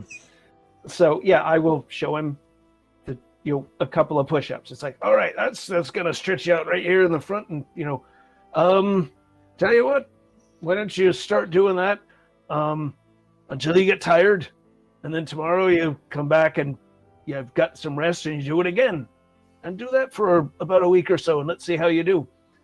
And I just let him get started, and once I see that he's really gotten going, I'm like, I'm gonna leave because I know he's gonna be there for like an hour. Bochek follows your instructions and now has expertise in athletics. Yeah. Damn. Nice. I thought this was just a bit. I had no idea. Nice. That's awesome. So Drover comes back. He's like, he's had dinner. It's dark out. It's like 5,001, 5,002. How can he count that high? I thought he lost count at 10. What's happening? You stay there for another 10 minutes, and then he immediately goes back to 5,001, 5,002, 5,000, and you realize he's just counting numbers that he's heard. Yeah. That's fine. But he's still going. It's like, Oh, yeah. I'm just going to start bringing small children and sitting them on his shoulders. It's like, that's give you a little extra effort there. And, it's like not charging money, but the kids get in the line. It's like, yep. Oh, yeah. Sides, yep. Very quickly, there is a line of kids who are just waiting to get on Bocek's back. And parents are actually like standing there, like watching and like, oh, yeah, that's so cute. I love It's safer for the whole town if he works out his energy this way, yeah. Basha, yeah, easy enough. You're able to find fish at the general store for Sir China, and you are not charged for it. No. Wow, very nice. Oh, I do want to ask the parents. It's like, what happened to the blacksmith tower? Is it renovated or being repaired? One of the parents goes, "Oh no, there was a large explosion a couple days ago." Yeah. Yeah. Yeah. Good thing they had that cordon off, because now we knew to like not be so close, and apparently they're going to reinforce it and take care of it. Like yeah, so that'd be good. Yeah. All right. So just yeah, it's a little scary, but he's such a sweet man for someone so big, just like him. And they did point to Bocek. You're doing great, lad. Yeah. Should we go check on Gunner and see if they figured out what they're going to do for his brother?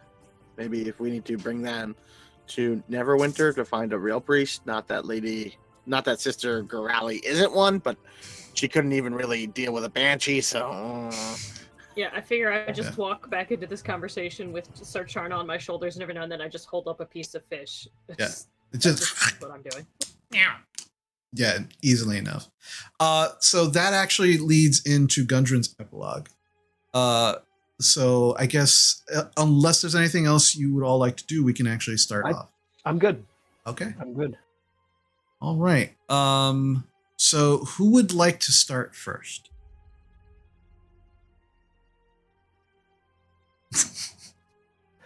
Okay. I guess it's Drover. Yeah.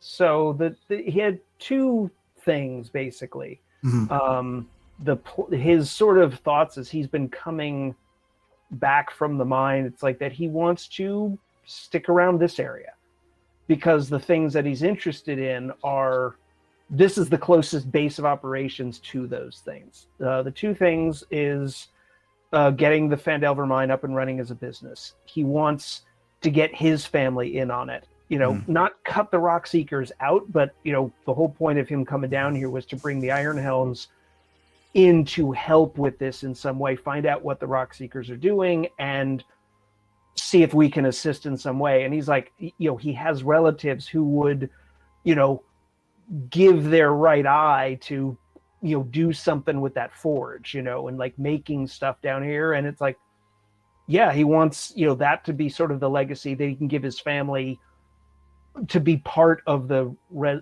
renovating it.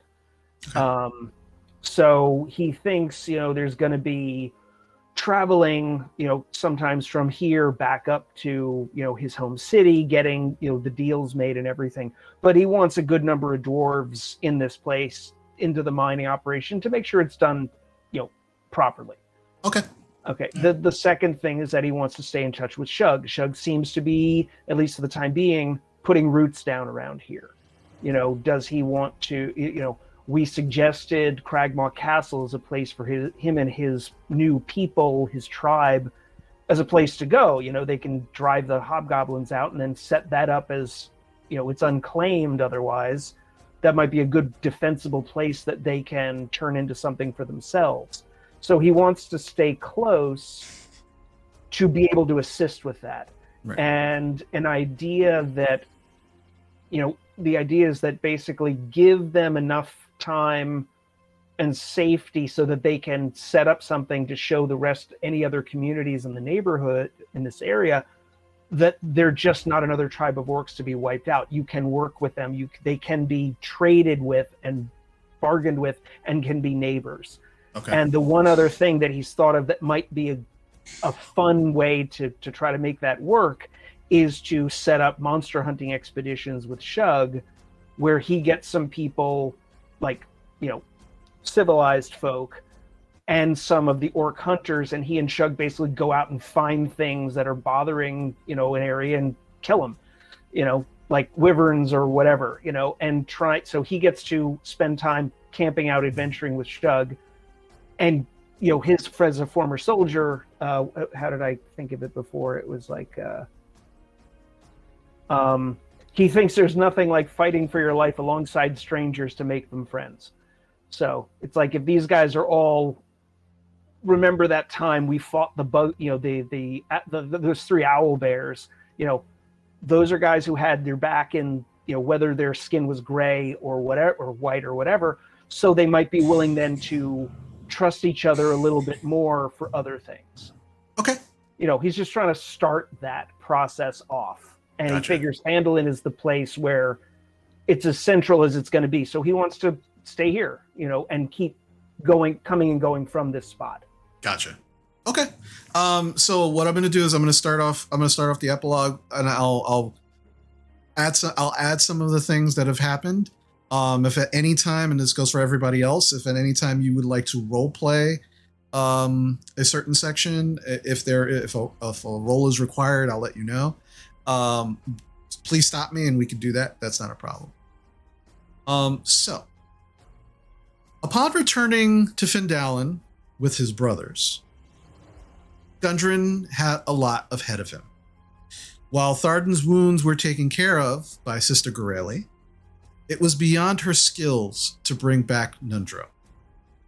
Between the sister and Sildar, however, they were able to find the Cleric of Tyr in Neverwinter who could possibly bring back Gundren's youngest brother. As soon as he was able, Thardan joined Gundren and they made their way back to Neverwinter.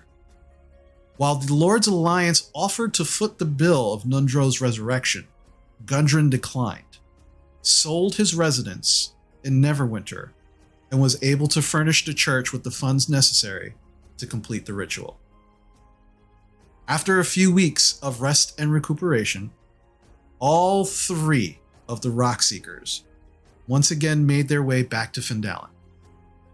It was there that you received your official papers of 10% ownership of the reclaimed Phandelver mine. The contract detailed that you 4 had a combined ownership totaling 10% of all monthly earnings of the mine.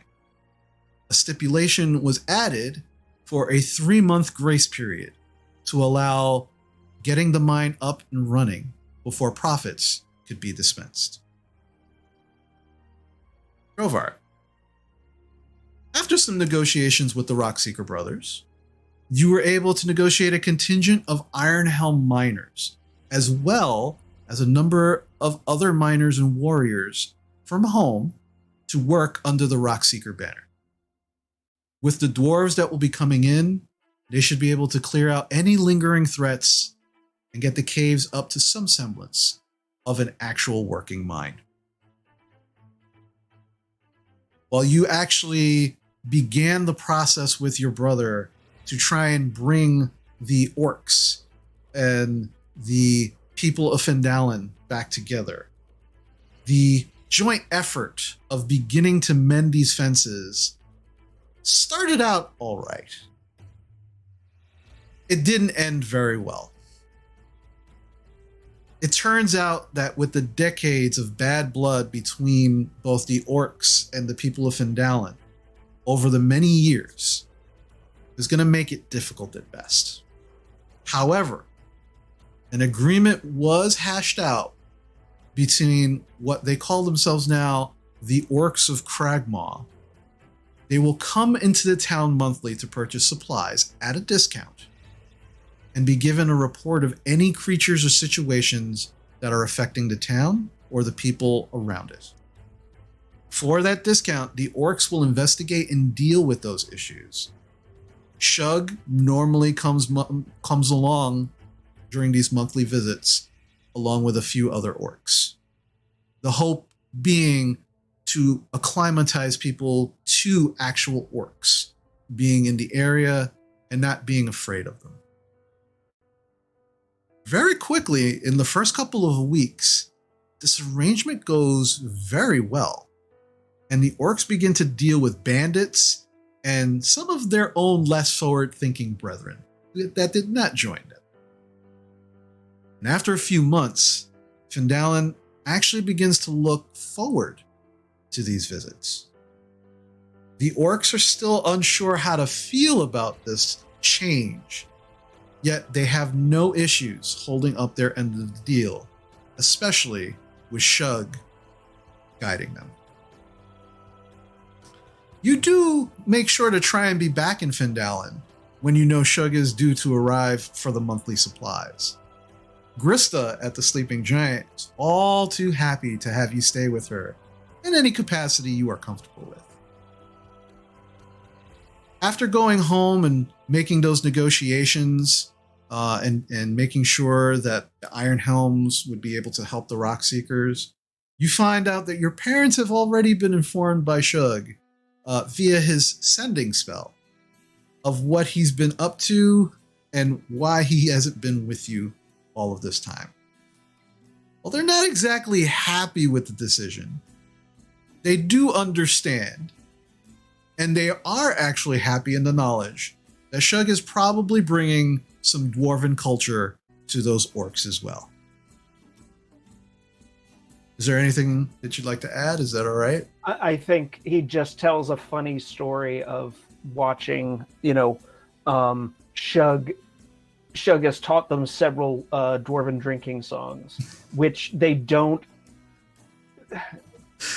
do. Basically, it's become this sort of mixture of their culture and dwarf. So it's got sort of that rhythm to it, but they get this dancing thing in there that is just, and it's like, when Drovar tells it, basically he thinks it's the funniest thing he's ever heard, but it's like he tells it out of love, not making fun of them. Right. It's like, and then the part where they're talking about, and the ale barrel rolls down the stairs and hits the grandfather, knocks him down.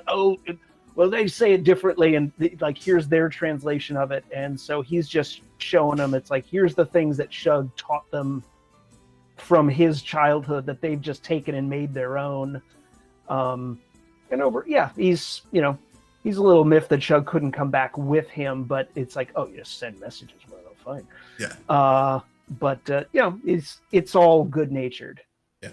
And when you do get together with him, he makes sure you both go drinking, you sit down and he tells you the funniest stories. And you can also see this pride in him, that there was always pride when you saw him making something. When he was at the forge, there was always this pride during and after the forging. And you see the same pride as he talks about the changes that he sees in these orcs. And you realize he is forging them as well. Yeah. And he is forging them into something new and different. And you can see that pride just beaming from him. And Drovar wants to help his brother. He wants his brother to do that, but he wants to be available to help his brother if his brother needs it. He doesn't want to do it for him. He couldn't do it for him, but he's happy to just help where he can, smooth things out. What reputation he's had in Phandalin as, a hero or whatever, he's willing to use his reputation occasionally to just open a door for an opportunity for the orcs to meet somebody, to make a trade or whatever, that kind of stuff. Otherwise, at some point, he kind of gets, I guess I'm getting the sense that, Shug isn't going to want to leave really his people anytime soon, but he'd love to get Shug into the mine as well, to that forge, and see what Shug can come up with. You do see that peak of interest when you talk about the reopening of the mine and all of the interesting things that you found in it, because you've obviously told him stories of the forge and the crazy spectator creature that you met there, and you can see there is absolutely an itch of him wanting to do that. And the Rock Seekers, there is an open invitation specifically for Shug. Yeah. Should he ever want to join them in the mines, to absolutely do so, especially not just as an employee, but as a consultant as well. Yeah. So I definitely leave that. It's like, the day you decide you're ready to make that trip in there, you let me know and we'll go. You know, that's totally cool. You know, Yep. and that's pretty much what he's doing. He's keeping busy with those, you know, the dwarves in the mine and you know, orc human relations in the area, and just kind of, you know, staying really busy with those things. All right. Sounds good. All right. All right. Who's next? All right. There's Gorple. Gorple's up. All right, I am up. All So, Gorple will continue his bounty hunting with the Shameless Brothers now that his reputation is growing. Mhm. He'll hang up the bounty on him from Spider in like his little closet locker as like a trophy. Yep. Of like, hey, look, a bad guy tried to put a bounty on me to no one who is important. Isn't that hilarious? And he will likely, you know, patrol Neverwinter to Phandalin, and he will probably hunt some of those renegade orcs due to Groinseeker's influence. You know, because he made some promises and he likes to keep them. So I guess he spent a little more time bonding with Groinseeker and being like, I get what you're saying, but like, you don't always have to be a weapon. You don't, like, I understand this is what you're built for, but bows are not just for murder. They're also for hunting. And like he tries to like explain to him the idea that like, yeah, you're a bow, but that means that you're so much more. You provide food for those who are starving. You know, and trying to help guide Groinseeker off the path of just murder.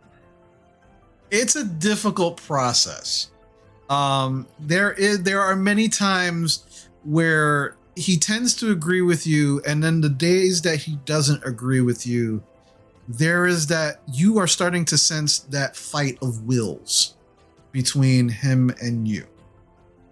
And so during this time, Gorple will be attempting to essentially train Groinseeker like an animal to like change the influence. And I now have like the command spell, and I have a few other abilities as I have understood the truth of family and a pack. Now that this weight has been lifted by, you know, being hunted, I have people who stick with me no matter what. And so now I am a cleric of the peace domain, because I promote unity among community and I enhance the pack as we hunt together. So yeah, he's gonna attempt that. Obviously, it may not be as successful, but he does his best. He also wants to speak with Basha to be like, hey Basha. Yes. Can I see that map we found? Which one? Oh, that map. Yes. Yeah, Yes. Let me find it somewhere in any. Oh, here we go. Because I imagine you'd be going back to Neverwinter or near there by your village, and oh yeah, he would also be returning with Bocek as well because he lives there. So he's like, I'm gonna go see if my library contacts maybe can start deciphering and working on this. And when we find out, I'll let you guys know. And he'll kind of like let everyone know, including Drovar, that like maybe we can do this one more time. This was a lot of, this was nice. And be like, Bocek, when you get a break, we'll arrange another vacation. It'll be great. He will also, while in Neverwinter, become inducted to the Order of the Gauntlet to kind of really feel like what that is. Like the idea of, helping the oppressed, undermining evil society to, release those. Like it goes along with what he believes in. And so it kind of reinforces. And I think in that moment, that's where he really picks up this faith. He doesn't believe in a single god, because to him, the gods are strange and have their own weird beliefs. And one's a glitter lady who's naked all the time. And that's just strange and doesn't make a lot of sense. But what does make sense is that the spirits and the connection with the world and nature, and also the bonds he formed with people and this group, is something that he can believe in. And so that's where his faith kind of starts manifesting as like, he starts kind of like thinking of it, and I think that's where like the Order of the Gauntlet fits in. Mhm. Plus, at the Shameless Brothers, he will kind of talk all about Gristleborn's unique crafts because he is a fucking corporate shill. Okay. And he'll promote him and be like, no, like we hunt a lot of weird things. Like I don't know how that were-rat hunt went, but I bet you he could have turned some cool stuff if you got like a were-rat hide. And like, he'll promote and be like, yeah, he's all the way in Phandalin. He's building me something new. Yeah. Yeah, absolutely. And I imagine probably reluctantly to Groin Seeker, Gorpal would probably want to join Drovar on those hunts for exotic monsters. And Groin Seeker probably won't be happy that there are orcs coming. And so I think there will be a contested wills during those times. You would know every single time an orc or a half orc or any creature of an orc lineage is near you. There's always a contested battle of wills to kill that creature. So I will leave that up to you for future role play and such, as well as some rolls, to decide whether in those instances you decide to not use Groin Seeker and take another bow, or because you know that there would be instances of that.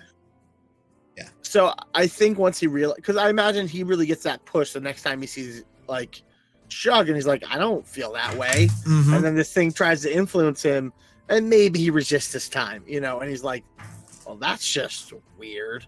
Yeah. And so in that instance, yeah, you would know that for sure. So maybe like one or two he'll join, and then when he realizes it's a problem, he will then kind of seek his own way to kind of, because he is a hunter, and he is, he's primarily a single hunter because not everyone's as quiet as he is, and so it's okay. Yeah. But he kind of is a little reluctant, and like the message that Drovar kind of put into his brain of like, maybe you should just get rid of that bow, but he's like, I don't know, I kind of really like this bow, and so like he definitely has this inner monologue where he's like, we'll see. Yeah. I can put it down anytime I want. Yeah, it's fine. I'll find something better, and then I'll just get rid of it. I swear. Yeah, just going out to the store, Groin Seeker. I'll be back later. I swear. It's a 3-day shopping trip. Just the last thing that will kind of happen, I think, between those events is, while he has free time, he'll hang out with Bocek in the bar and like check on him and like kind of pick up his routine about like, hey, hear any rumors? Like, any ne'er-do-wells pass by that I should be keeping an eye? Hey, have you seen this guy? And kind of pick up that routine. Though I'll say his heart is probably not as much into bounty hunting now that he's found this way of like really bonding with his like party and really kind of becoming reliant. It kind of seems to him he's like, I like money, that's cool, but he's like, once his mind starts kicking out profit, I don't need to work anymore. And so now I think he's trying to just like only take like big jobs that seem like really cool reputation, opposed to like, oh, I need to make 5 silver or I can't buy food tomorrow. Right.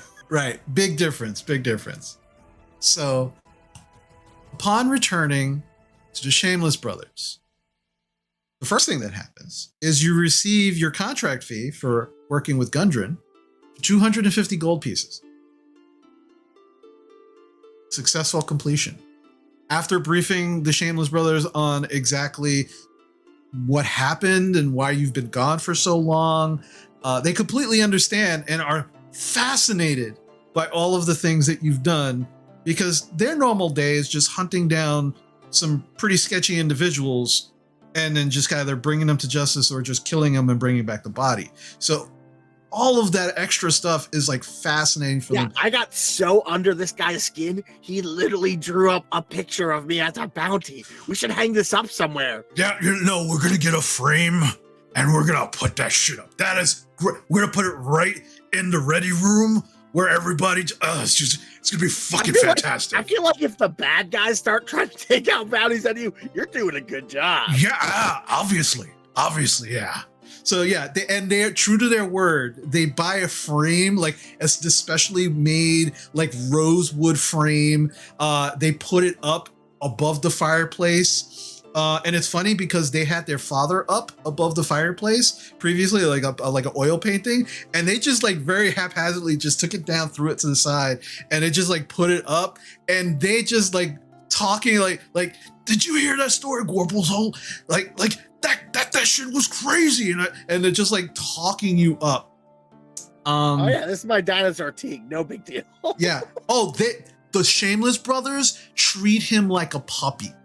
Like there are two Dragonborn brothers who, massive, and they see Teague and they're like, oh my God, it was so beautiful. Oh, he's so beautiful. And they always have like fresh raw meat for him.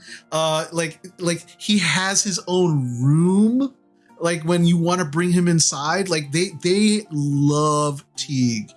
And you've quickly. I don't have to live in a closet. I get a full room now. No. Teague gets a room. Damn it! You get the closet in Teague's room. Yeah. That's what you get.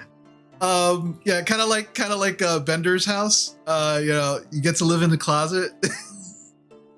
But yeah, and not only do you quickly become a favorite for the Shameless brothers. The other bounty hunters are kind of like giving you a kind of a side eye every now and then, as the attention that they're paying to you is a little much, they believe. But it doesn't actually get in the way of your any of your bounty hunting or any of your relationships with them.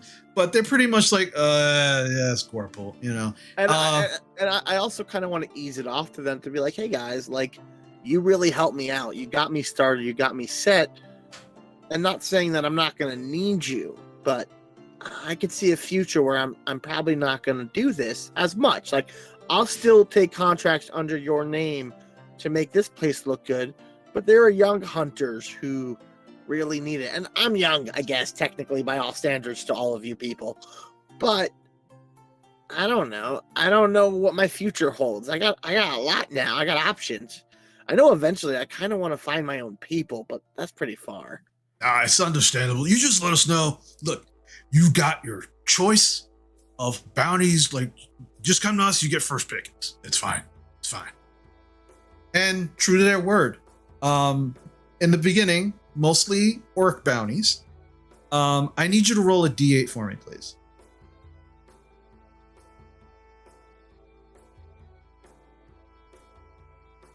Six.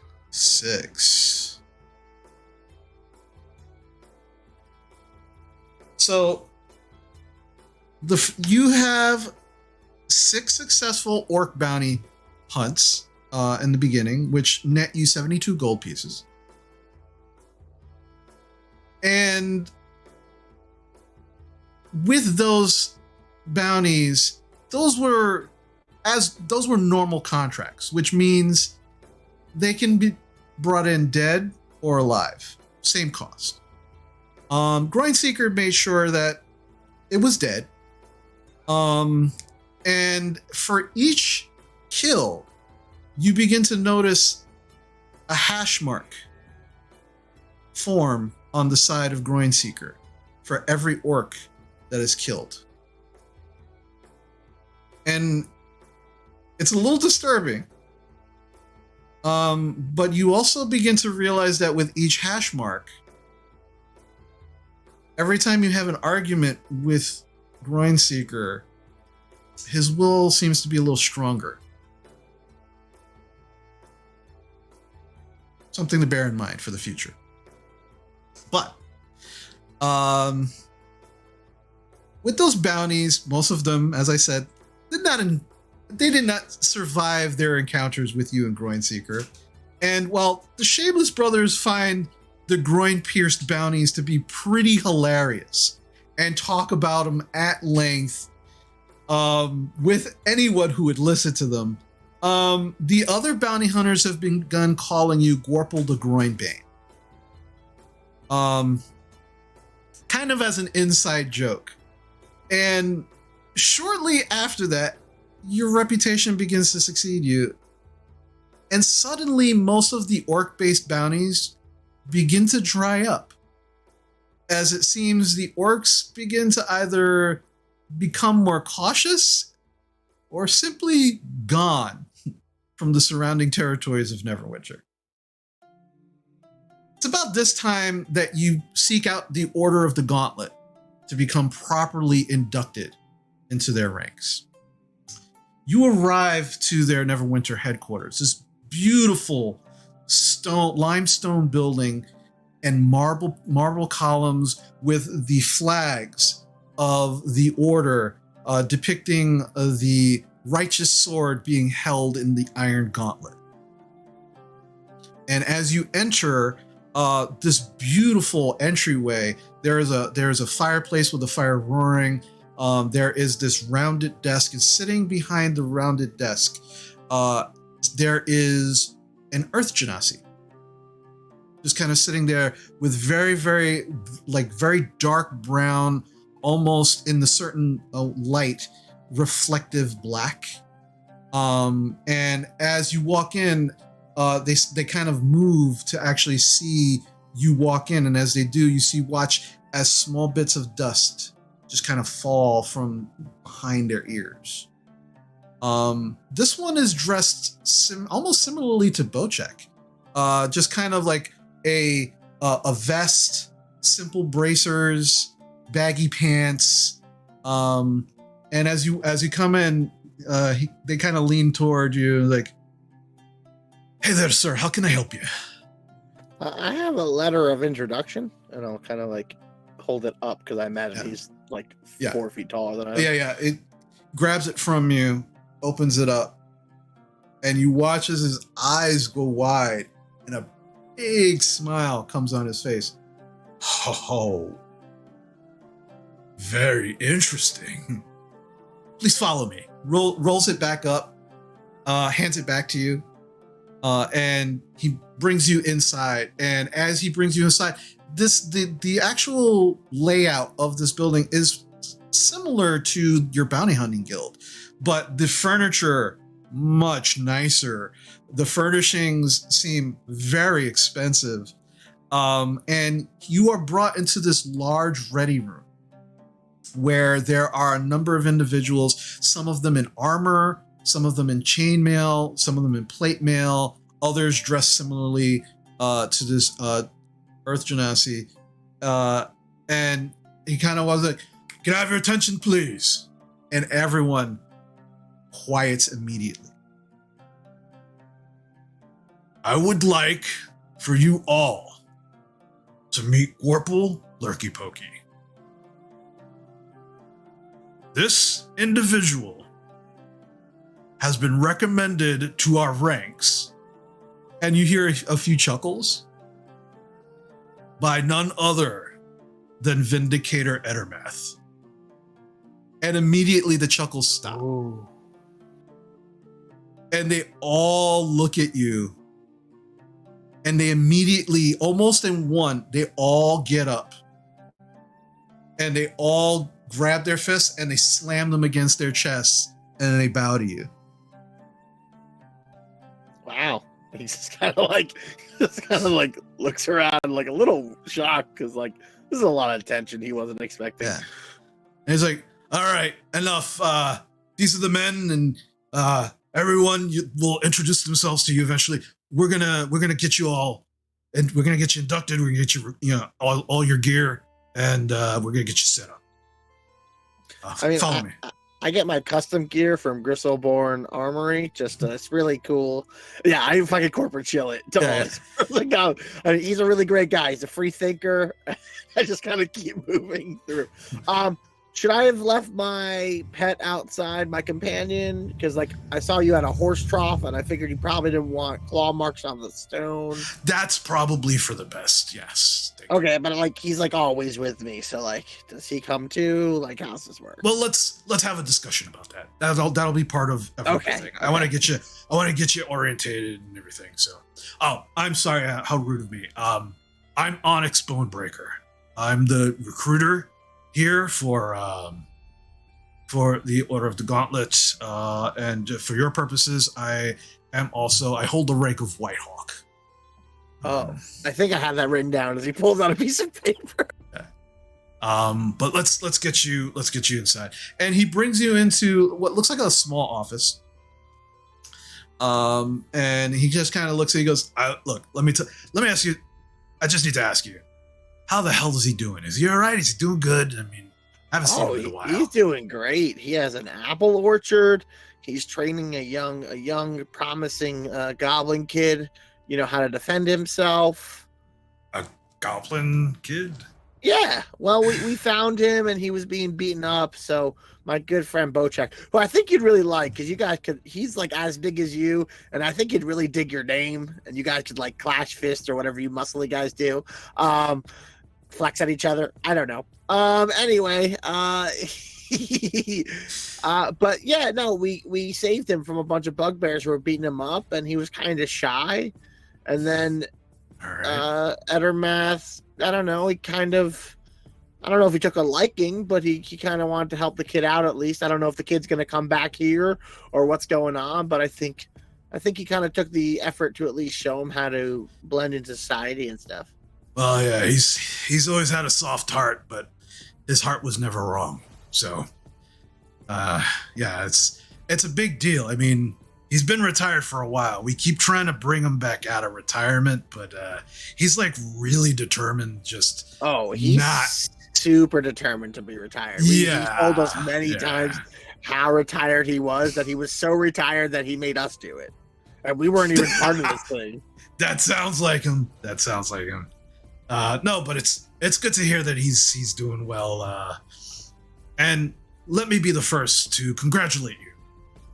Because this is, I need to impress upon you that this is no small thing. Getting a recommendation from a Vindicator is the highest praise. Oh wow! So, I didn't know the ranking system, so I guess that's very impressive. He is not many of us. I mean, I've been with the Order for 30 years, and the only way I'm making Vindicator is if I save the world. How much credit do I get for a bad guy putting a bounty on me? Does that help my ranking situation? I already got that. It doesn't hurt. But let me start you off. So, you're going to be you're gonna take the oath. And after which, should you take the oath, and again, it's a formality considering that the Vindicator Edermath has recommended you. You will receive you receive your insignia that will identify you to others from the Order and those outside of the Order that you belong to us. You are one of us, and then from there I will explain how you can rank up. And some of the benefits of membership within the Order. So, are you at this moment prepared to take the oath? Yeah, I think I am. All right. Well, how much do you really know about the Order? Just what Vindicator has told you, probably, right? So I read your pamphlet when I came back to town. We spent a lot on that informational. I mean, I'm hoping it got around. And also, kind of paraphrasing what he told me was what faith is the greatest weapon against evil, and that can be faith in one's gods, one's friends, and oneself. Yes, absolutely. Battling evil is an extraordinary task that requires extraordinary strength and bravery. And then punishing an evil act is just, punishing an evil thought is not. So you don't hurt people unless they've actually committed the act. Right. Yeah, absolutely. Yeah. I mean, sounds like you've got it pretty down pat. But just to be very, very clear, so you're going into this with all of the information. It is upon the Order of the Gauntlet to be armed, vigilant, and ready to smite evil, enforce justice, and enact retribution. This means identifying evil threats, such as secretive power groups and inherently evil creatures watching over them and being ready to attack the moment they misbehave. So, as long as you're willing to do all of those things, sounds like you're ready to take the oath. I think my skill set and job work history that I have really great references for can really attest to you. I am very good at reading rooms. I had to learn quick. I'm only like 3 years old now, maybe 2.5. I don't know. I have to count. Depends how much time has actually passed. But I lived in the Port Nazaro, and I learned from other people how that works. And I'm pretty good at reading people. And thanks to he kind of like reluctantly says it, friend Basha, I learned how to, talk a little bit better and, speak to people without just commenting about how they only think with their reproductive organs. And also I'm really good at hiding and hearing things. So I think I think I have some skills that could really be assets to really finding. Also, I'm 2.5 feet tall, so a lot of people overlook me, which is pretty useful for learning things. If there's one thing I've learned in my years with the Order, is it doesn't matter the size of an individual. They can accomplish great things. So I always, those who kind of take you for granted because of your size, learn to regret it in the long run. So, and I will be honest, I was pretty money motivated recently, but I have recently come into an amount of wealth that will be kind of paying me out the rest of my life. So I don't really need bribes or money, and I'm a very skilled bounty hunter. So I don't need jobs. So I don't think evil is going to tempt me with profit anymore now that I've kind of hit this point. All right, that's I appreciate the your honesty. All right, so are you prepared to take the oath, Corporal Lurky Pokey? Yeah, I don't know what it is, but sure. Excellent. And he rings. There is a looks like a sash next to the door, and he pulls it, and you hear this bell. Ding, ding, ding, ding, very loud. And a moment later, 2 individuals walk in fully in plate mail armor, carrying spears. And they kind of both of them flank you where you're sitting.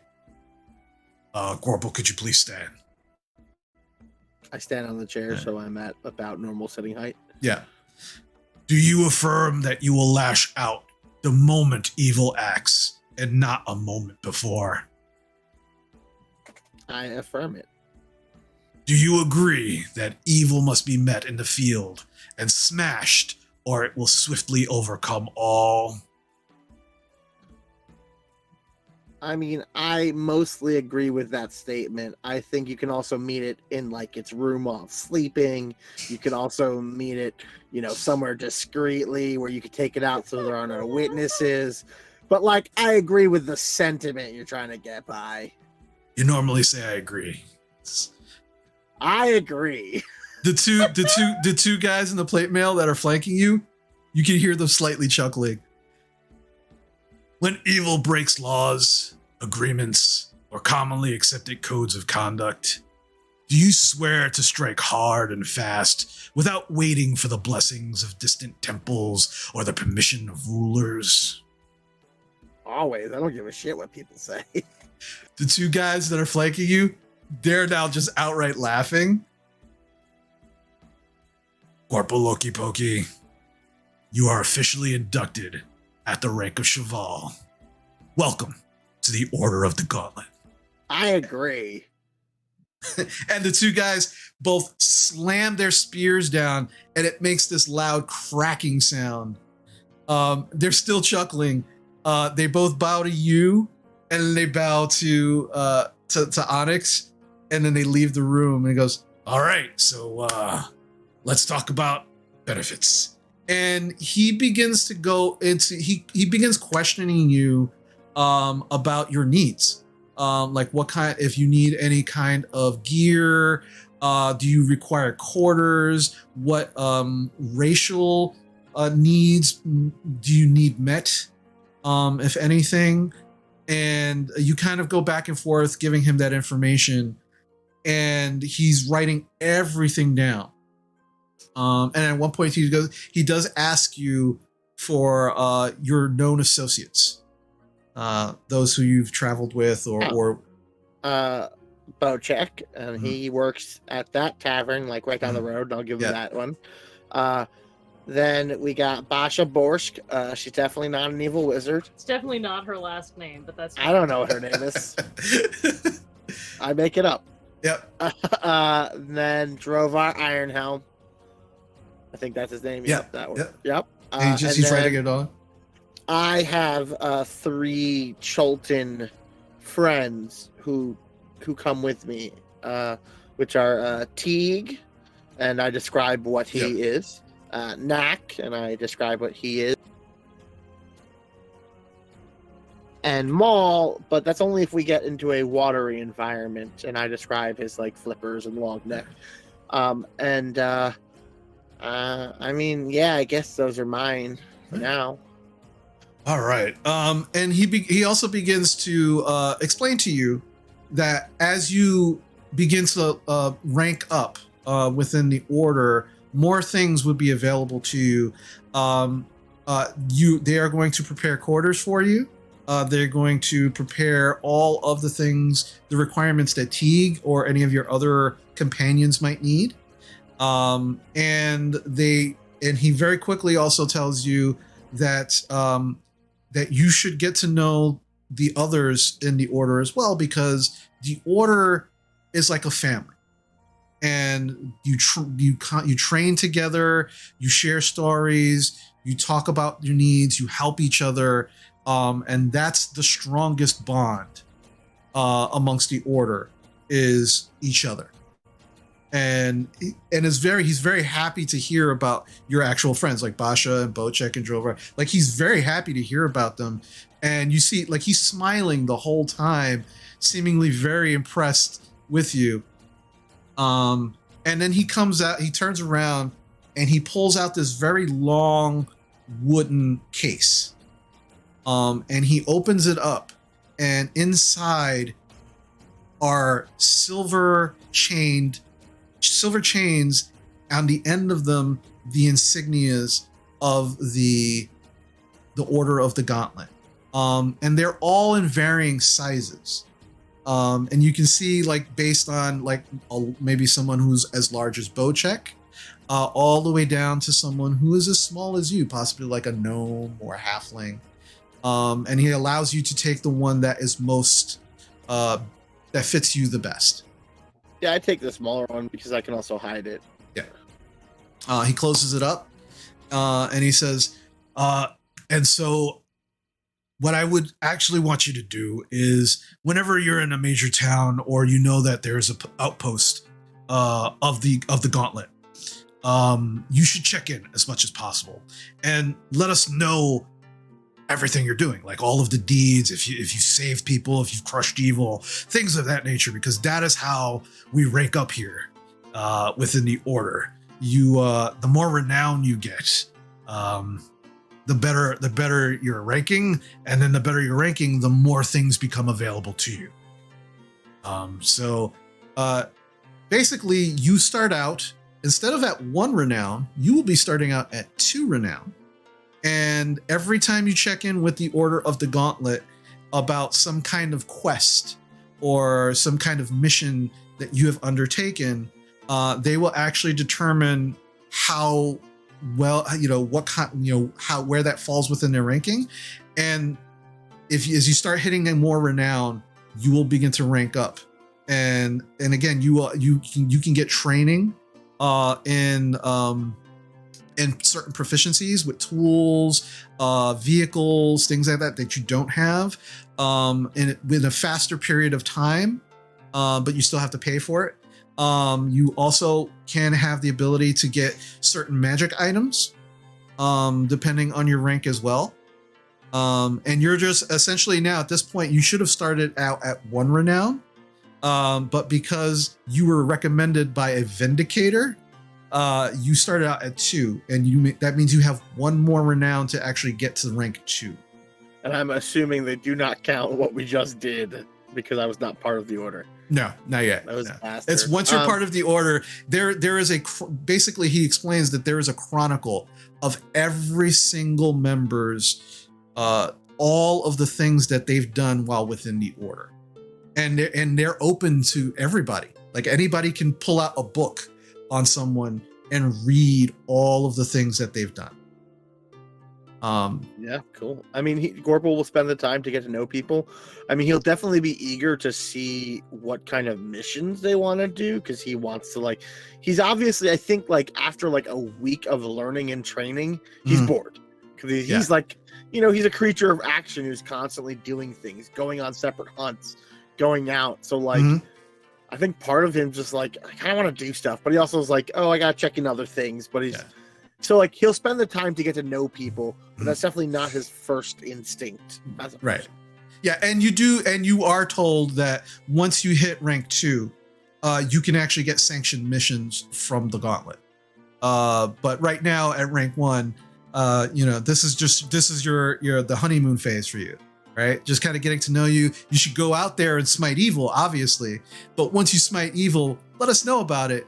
You rank up, and we might have some stuff for you. Okay. Yeah, he'll keep that in mind. Yeah. All right. And so with that, we're gonna take our break. And when we come back, we will have Basha and Bocek's epilogue to get through.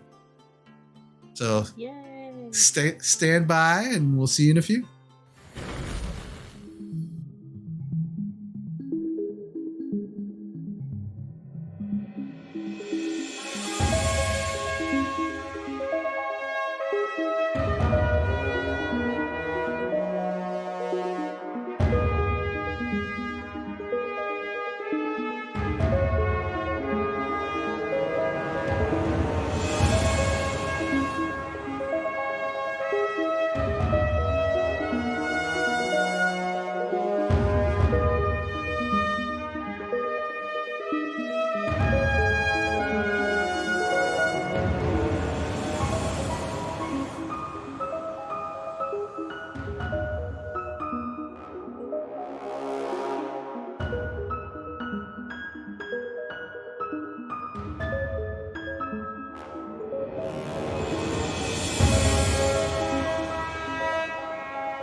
And we are back. Hi, everyone. All right, so we got a few things to tidy up. We finished up Gorpals. Actually, there was a one last thing, Gorpal, that you wanted to do. Yeah, I want to head back to the church or the temple, the library. That was I have my contacts written somewhere. Hold on. The House of Knowledge, the Ogma Temple. His name is somewhere. I'll find it. But Monk Rodolfo, my good buddy, the head archivist. I will kind of head over to that library while I'm in Neverwinter. Okay, yeah, you head over. The two monks that are just kind of standing outside see you. They look at you for a minute. They come to some kind of conclusion. They kind of nod and they open up the doors. Oh, look, I also brought a dinosaur from Schultz, so that's pretty cool, too. Dinosaur's got to stay outside. Why? He's smarter than you. There's books. It's a dinosaur. He can It stays open outside. doors. Look, He I can don't make open doors. I don't make the rules. He can read. I just enforced them. Dinosaurs outside. I don't think that's a real rule. It actually is. No animals in the house. He's not an animal. That's rude. Really? Are we confused? 'Cause Semantics? You want to argue some? Fine. Teague, go do something to show. I don't know. Just go have fun, but don't hurt anyone. Teague just kind of looks at you a little confused. Yeah, and then Grung, I'm like, yeah, they're rude assholes. I can't help you, man. I try to get you everywhere. They never want you in. Only Bocek's bar you can drink. And then I just like saunter inside. Yeah, you saunter inside. You see another monk behind a desk. And as they kind of lean forward, it says, yes, can I help? And before they get to finish, you hear from upstairs like, oh, it's you. Wait, I'm coming down. And you see kind of running down the stairs, you see the head archivist Rodolfo just kind of like running down the stairs like, sorry, Master Loki Pokey, it's a pleasure to see you again. Welcome back. Say, I've got this. Hey, they wouldn't let me bring my dinosaur who's very well trained and tamed inside here. He's from Cholt. I know you'd want to see him. Just saying. I will see him, but no animals allowed inside the house. I'm sorry. That's such a classification. What happens if he can read? I no exceptions. I'm really sorry. If I could make an exception, I would. I'm just arguing semantics for the sake of it. Don't humor me. I know. I do apologize. If I could, I would. I really. He's just gonna go drink at the bar. Sure. Okay. What can I do for you? Welcome back. Oh, so I went on some crazy adventures. Your map super helped. I really appreciate that. I'm so happy. I'm so grateful. But we found another ancient map that we have no idea the placing or decipherings of. And I figured, and I was like, man, I don't know what to do with it. And I don't trust the wizard college. But you know who I do trust? Rodolfo. You do me such a service, sir. Thank you so much. Where did you find it? We found it in the mine, right? Or did we find it in I thought it was somewhere not Was it in that the orc? mine. I thought we found it That orc before kid? the No, mine. no, it was in the mine. It was hidden in the sleeve Oh, of in a a book. book. It was a book. We right. found it in the Wave Echo Cave, the lost one. Not the mine of the lost mine of Fandelva. Yeah, and we also got some of their books with like some like stupid stuff about their grain supplies. Do you have the books as well? No, Basha, but she's probably at the Wizard College. I could probably tell her about your interest. I would be absolute. So it's found. You found it? Yeah, I own part of it. He is just like shocked, like he's taken aback. He's like information overload. You can almost see the smoke coming out of his ears. He's like, I need to sit down. Please bring me a chair, please. Here, hold on. I'll pull out my jug and I'll just say pour, and I'll splash some water on it. Okay, thank you. That's better. Thank you. Oh, and you see the monk come out from behind the desk and put a chair behind him. He sits down. He's like, all right. So one thing at a time. All right. So you brought a map, that you found in the mine. It's amazing. Yes, I would be happy to look at it and give you whatever information I can give you. It's amazing. I'll just hand him the scroll, the map cube. Yeah. Very carefully, just kind of looks. It's like, it's in remarkable condition. He kind of places it on the table, and he goes into his robes, and you watch as he puts on these cloth gloves, and then he just begins to kind of like fold open the map, and he begins looking and he goes, wow. I mean, I would have to do some research. It might take me some time. Is it all right that you leave this here? Yeah, I trust you. Thank Master Loki Pokey. You've been nothing but generous, and I'm so grateful. Yes, and please tell your friend if she could possibly, if not bring the actual books, but just the information within. I mean, she's only like a half mile away. I could probably go get her. Oh, plus I have this, and I pull out Grindseeker. It's like an artifact that the Master Enchanter Magus something something made down there. It's like not important either, is it? You found this in the mines as well?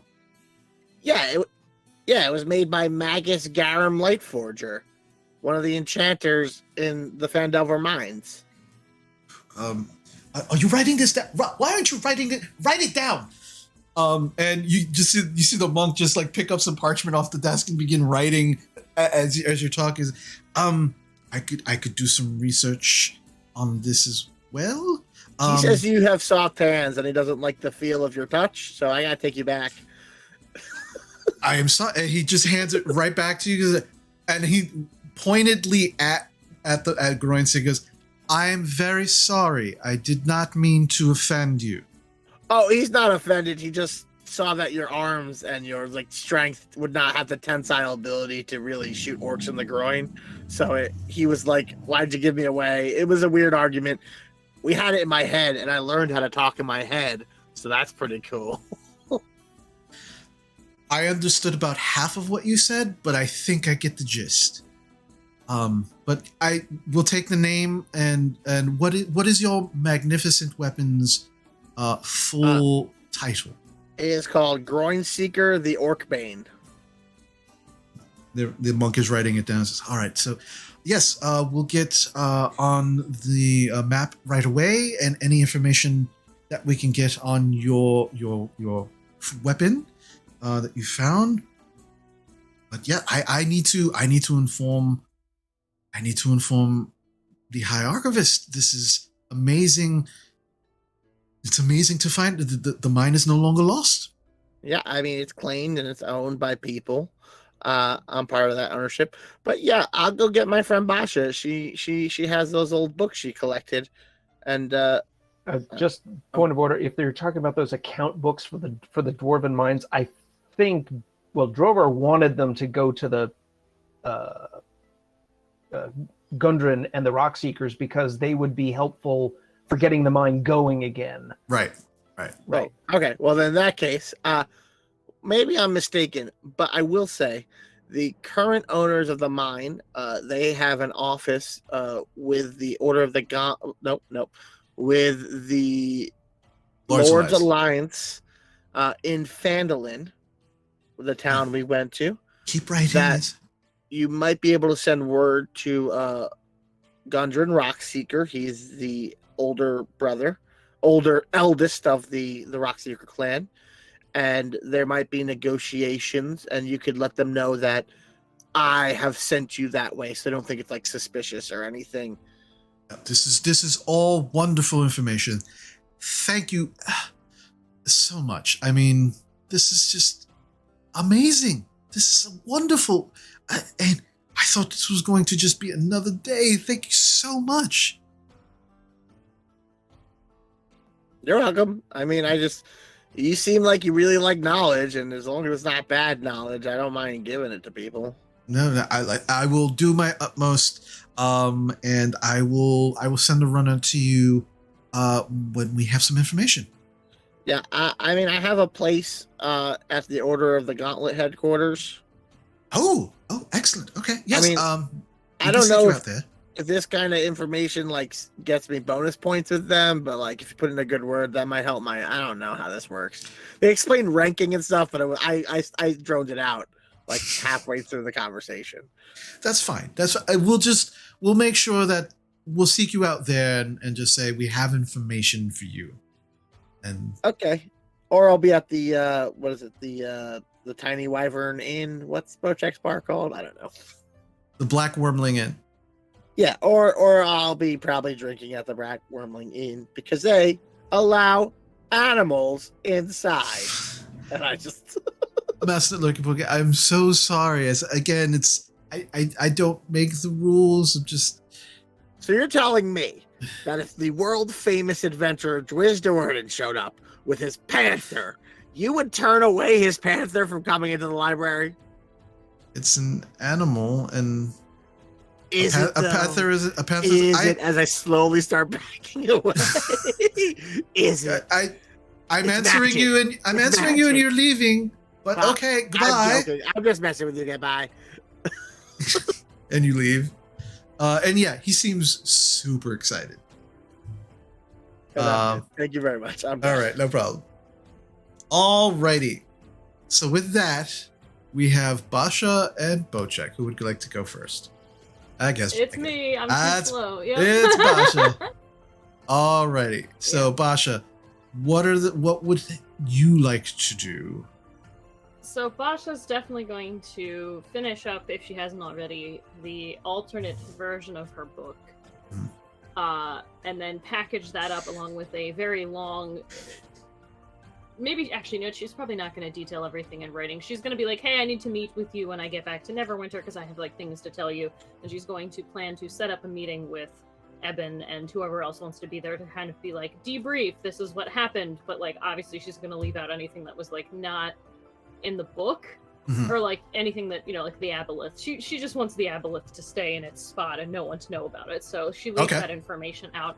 And basically kind of is like, yeah, Wizards of Thay here doing weird stuff. We might want to look into that. That seems important, And also she's going to want to tell them about like the various wizard stuff that was found in the mines, because that, like, even though it was a few small things, it's still like, hey, this could be concerning because there was like a wraith that was a former wizard, and there was this fire skull there. So like, I don't know, flame skull. So like, I don't know if that's related, but like, maybe something to look into. And then pretty much, she'll plan to like give them like the extra artifacts that she has. But mainly, her main goal is to get home with Sir Charna to her kids and her sister. So that's pretty much. And just be like, all right, I'll be back to check in with all of you, but I need to go back and check on my family and also to enjoy all the new money that she has made. But that's pretty much like going to be her immediate goals, I would say. Okay. I will say that when you do get home, and actually bring Sir Chana in, your daughters are elated. Like they instantly fall in love with Charna. He's a little standoffish at first. Again, considering that you did find him in the wild. He's a little bit like an outdoor cat at first. Okay. But we bribe him with fish, just like my cat. And that immediately, within the first 3 weeks, he is very happy to never go back outside unless he's kind of hunting mice or anything like that. But is very happy to let your daughters just pamper and spoil the shit out of him. And I would put bets on him being the fattest Tressum ever. Like, if it keeps going the way it is going, you're absolutely right. we need to feed him less. Yeah. You might have to like put him on some kind of like exercise regimen because you don't want like his wings to break when he tries to actually take off and then he's too fat to fly. Right, exactly, The Goodyear Tressum. Yeah. All right, if cat has asthma, we have problem. We need to diet the Tressum. It's exercise time, Sir Charna. Time to go out. Let's go. Ow. So, all right. So that's what happens when you go home. And your sister is very much over it within the first few minutes of meeting this cat. It's like, oh, great. Something else I have to take care of. Okay, no problem. It's fine. No, I'm sorry. Here, wait, I have earrings for you. Look at these. Or I think I already sent them to her. Oh, yeah, earrings. That take care of, every day I take care of an animal. No problem. And she kind of puts them on. He'll take care of self. He'll fly outside. It's fine. Yeah, like, does it shed the feathers? Like, I don't know how. I don't know. Cats with wings. I don't know how they work. So you have to tell me. Well, I'll take him with me when I go, unless he stays with Kasha. But it's up to him. All right. So, and we're leaving this up to the animal now. Okay, sure, no problem. He can speak. Well, not really. He can understand, is what I mean. Like, I don't know if he can speak, but. And immediately she just looks at while he's kind of like sitting there like cleaning himself, and she looks at him and she goes, "Hey, cat, you understand me?" And the cat just kind of looks at her and goes, "Meow." She goes, "I don't like that at all. That's not funny, and I don't like it. The cat understands me. Animal, no. All right, cat is not allowed in my room at all. Cat, I don't want cat. You are not allowed in my room." I figured it out. Thank you, Basha, for a wonderful gift. And she's very much flustered by this, but she does see that the girls really do enjoy the Tressum, and she seems to be dealing with it for the girls. She's not happy. She's not happy at all. It's that. Yeah. But you're at home for a good 2 or 3 weeks, enjoying time with your daughters, catching up with your sister, counting your money, your newfound money. Did she start dating the dude? I'm definitely gonna ask her if she and what's his face went out. And Oh yeah, we are. Yeah, he's asked me to marry him like 3 times already. I mean, you know me. I'm not. Wait, are you serious? Did that really? Yes. What? Well, look at that. Like it's not going to happen. No, it's not going to happen. But I mean, you know, because I have to play the field. You know how that is. Okay. But yep, I just he asked me one more time, maybe. I don't, but it's 3 times already, so we see. I haven't lost my touch, So, but 3 weeks go by, and you receive a missive, asking you to attend a meeting, with the Council of Elders, for the Wizards College. You make your way back to Neverwinter, and you've never met with them, but you are aware the council is made up of 6 elders and Eben, the headmaster.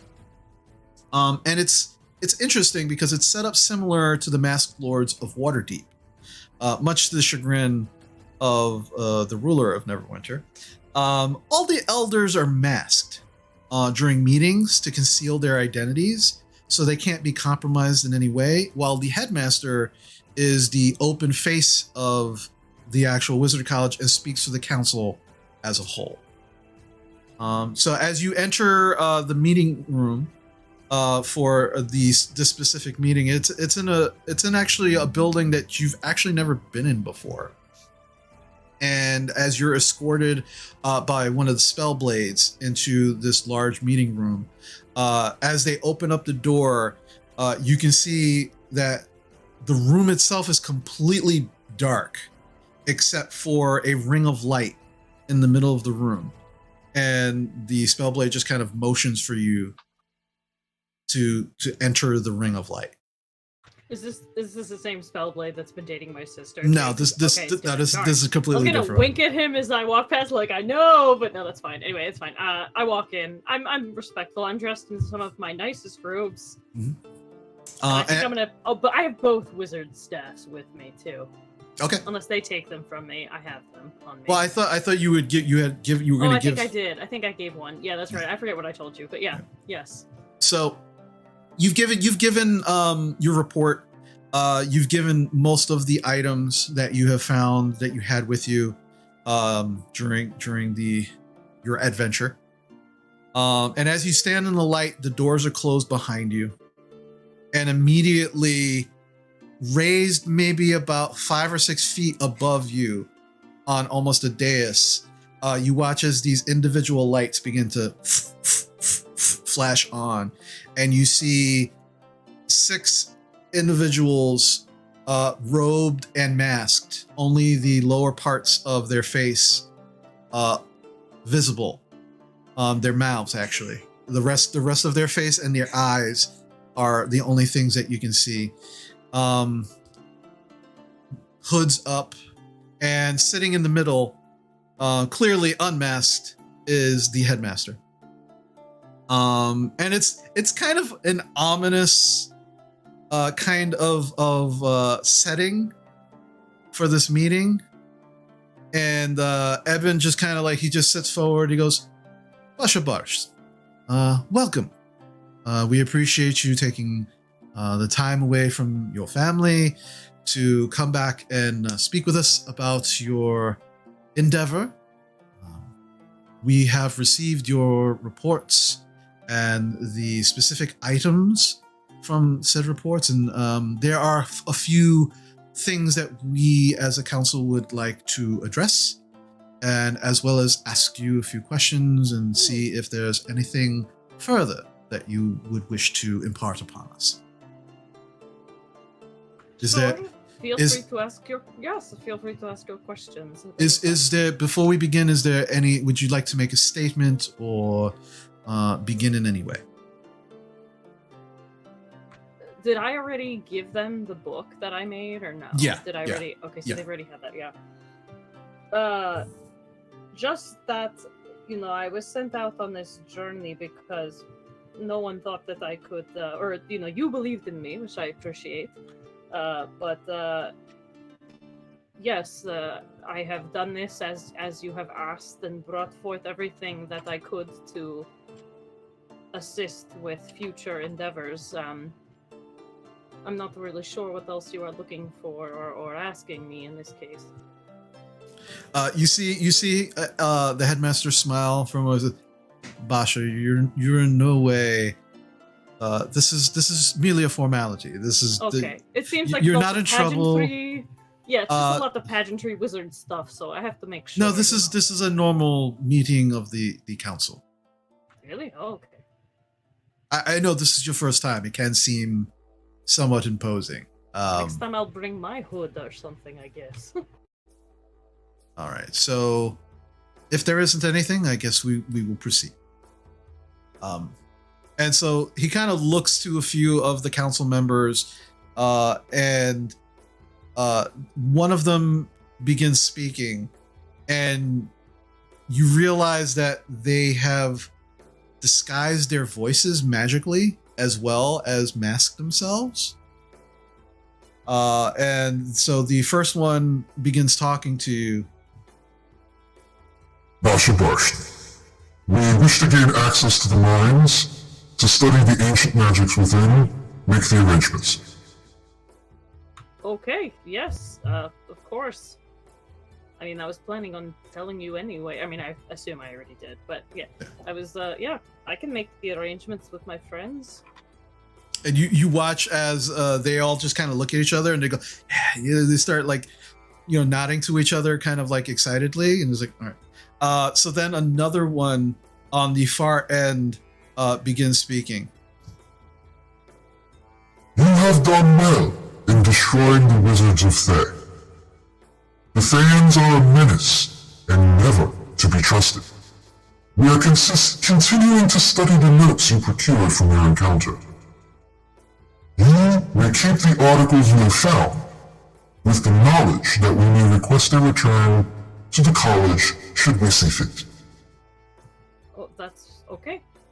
All right. And you watch as one of the spell blades that you did not see in here comes out of the darkness into the light, and actually brings the spider staff back to you, and a small satchel with the rest of the items that you've given to them. Oh, thank you. So anything that you found, like magic item wise, that you gave to the college, you now have back. Well, they just wanted me to give it in good faith. I get it. Okay, it's fine. Anyway, but I take it. I don't say anything. I'm just like, thank you to the spellblade that just appeared. Yeah, and then they just kind of dissolve back into the darkness. Oh, that was very disconcerting. So, okay. So you watch as Eben and a couple of the other elders begin to kind of like talk to each other very, very quietly, murmured hushed tones. And then another one of the elders begins to speak.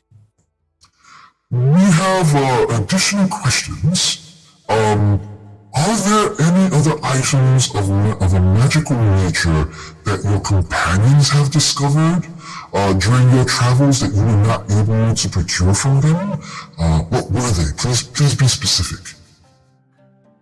There was some sort of like religious artifact that we returned. Like I honestly and she probably honestly did not pay attention to it once it was like weapon. I don't care. Like it's some sort of like sword, or no, it was a mace, but it was returned. I believe they returned it to the Lathander Church, my companions. So I will get more information on it. It was made by Magus Lightbringer, I believe, originally.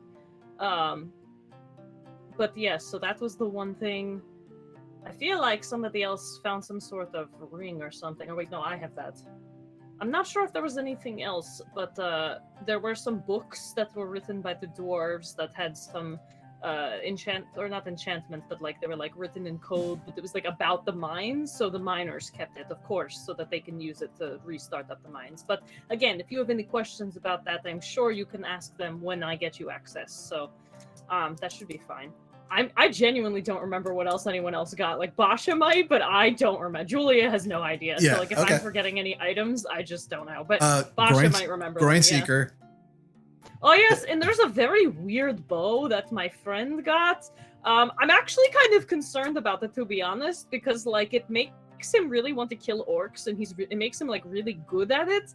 But that's the Magus Lightbringer thing. Never mind. The mace is something else. I'm confusing things. Anyway, this bow has like the personality of the dwarf that made it, and it's like tries to like fight him on like trying to kill orcs, and he doesn't even want to give up the bow. So I have some concerns about it. But it's up to him if he wants to keep it or not. I'll keep an eye on him. I'm sure we're still going to see each other. And if it becomes a real problem, you tell me, and I will firebolt it to death. Because I don't want to see it hurt my other friends. I like Gorple, but I don't want him hurting my friends. So they're, as you're talking, they're just kind of nodding, and listening very intently to you. When you finish, they kind of, a couple of them begin to kind of whisper to each other back and forth. And then you watch, there's one elder to the left of the headmaster who begins kind of like whispering to the headmaster, and the headmaster begins shaking his head very, very violently, like no. And the other wizard, the elder, just yes, and then just kind of breaks contact with the headmaster and begins talking to you. Basha, your daughter Akasha has begun to exhibit talents in the arcane arts. She shall be enrolled in the college as soon as possible. Due to your exemplary work in the name of the college, all fees and tuition are to be waived for her. See to it that she is prepared to enroll as soon as possible. Oh, well, she will be thrilled. I mean, she's definitely getting old enough that makes sense. It can take years for study. So yeah, she will be very happy. She has wanted nothing more. Thank you so much. That is more than I expected. And you see the headmaster's like, and while she is a little young, we will make sure that she is well taken care of, but she doesn't have to start immediately, and kind of like looks at the one that spoke and says, unless you are all right with that. I will leave it up to her. She is very bright and very mature for her age. However, I think I would allow it under, if she was allowed to go under supervision, like I would want to make sure that she is being well taken care of and not just like able to run free with all the crazy wizards, because like, you all know how it is in college. She needs to have a guardian and things like that, and I can't always be here. So absolutely. We will ensure that, won't we? And the one next to him that spoke is like, and they all just kind of nod in agreement. And then they all begin kind of like whispering to each other. And then they kind of lean over each other to whisper to the other one. And there's like this very weird moment of them like making sure that they're like getting some kind of comment or statement, making sure that everyone is hearing it. And then one of them just kind of, they all sit back. And one of them, one of the other elders just kind of like, we have one final question. How is Hank? Hank is good. Actually, where did we leave Hank, by the way, guys? Hank is the we horse. We brought him back with us, right? Hank, we had him back with us. He pulled the cart back, so he would be back with the cart. He's in Findalen. He's in Findalen currently. Yeah. But I imagine that Basha probably would have taken charge of the cart / Hank situation, since it was her wizard mafia's gift. Yeah, I would have brought him back. My business.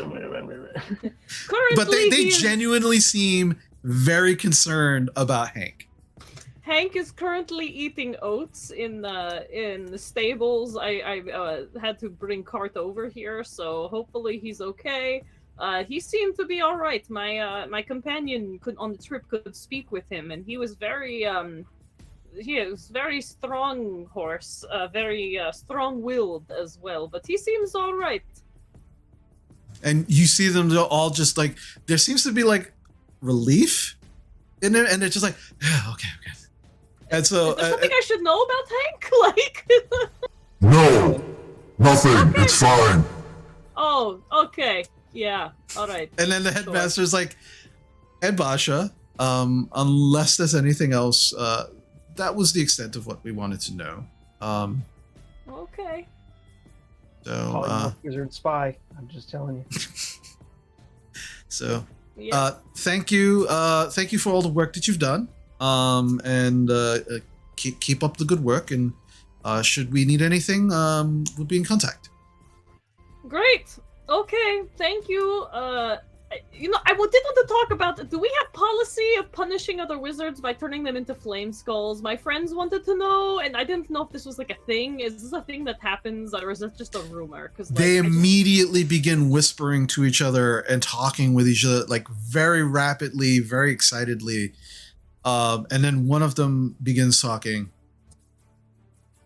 That was an ancient form of torture for evil wizards, and as their penance, they would be used as guardians until not needed anymore. That has been out of practice for the last 2 centuries, however. So, if you've encountered one, which I believe you're talking about the one in the mine, then that's probably what that was. But no, we don't make it a practice to do that at all. Again, it's been over 2 centuries I was since just gonna say, while I had you all here, I was going to bring up that that's probably not the best way we should be dealing with situations anymore, but that's okay. That's good to hear. I'm very glad it is out of practice. Thank you so much for your time, wizard friend people. The headmaster just kind of chuckles a little bit. He says, "And thank you, Basha, for everything that you have done.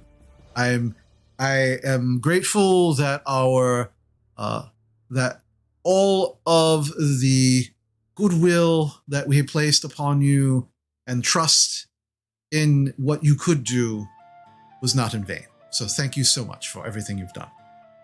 Thank all of you. And immediately the doors open up behind you, and you are escorted out of the building and off campus.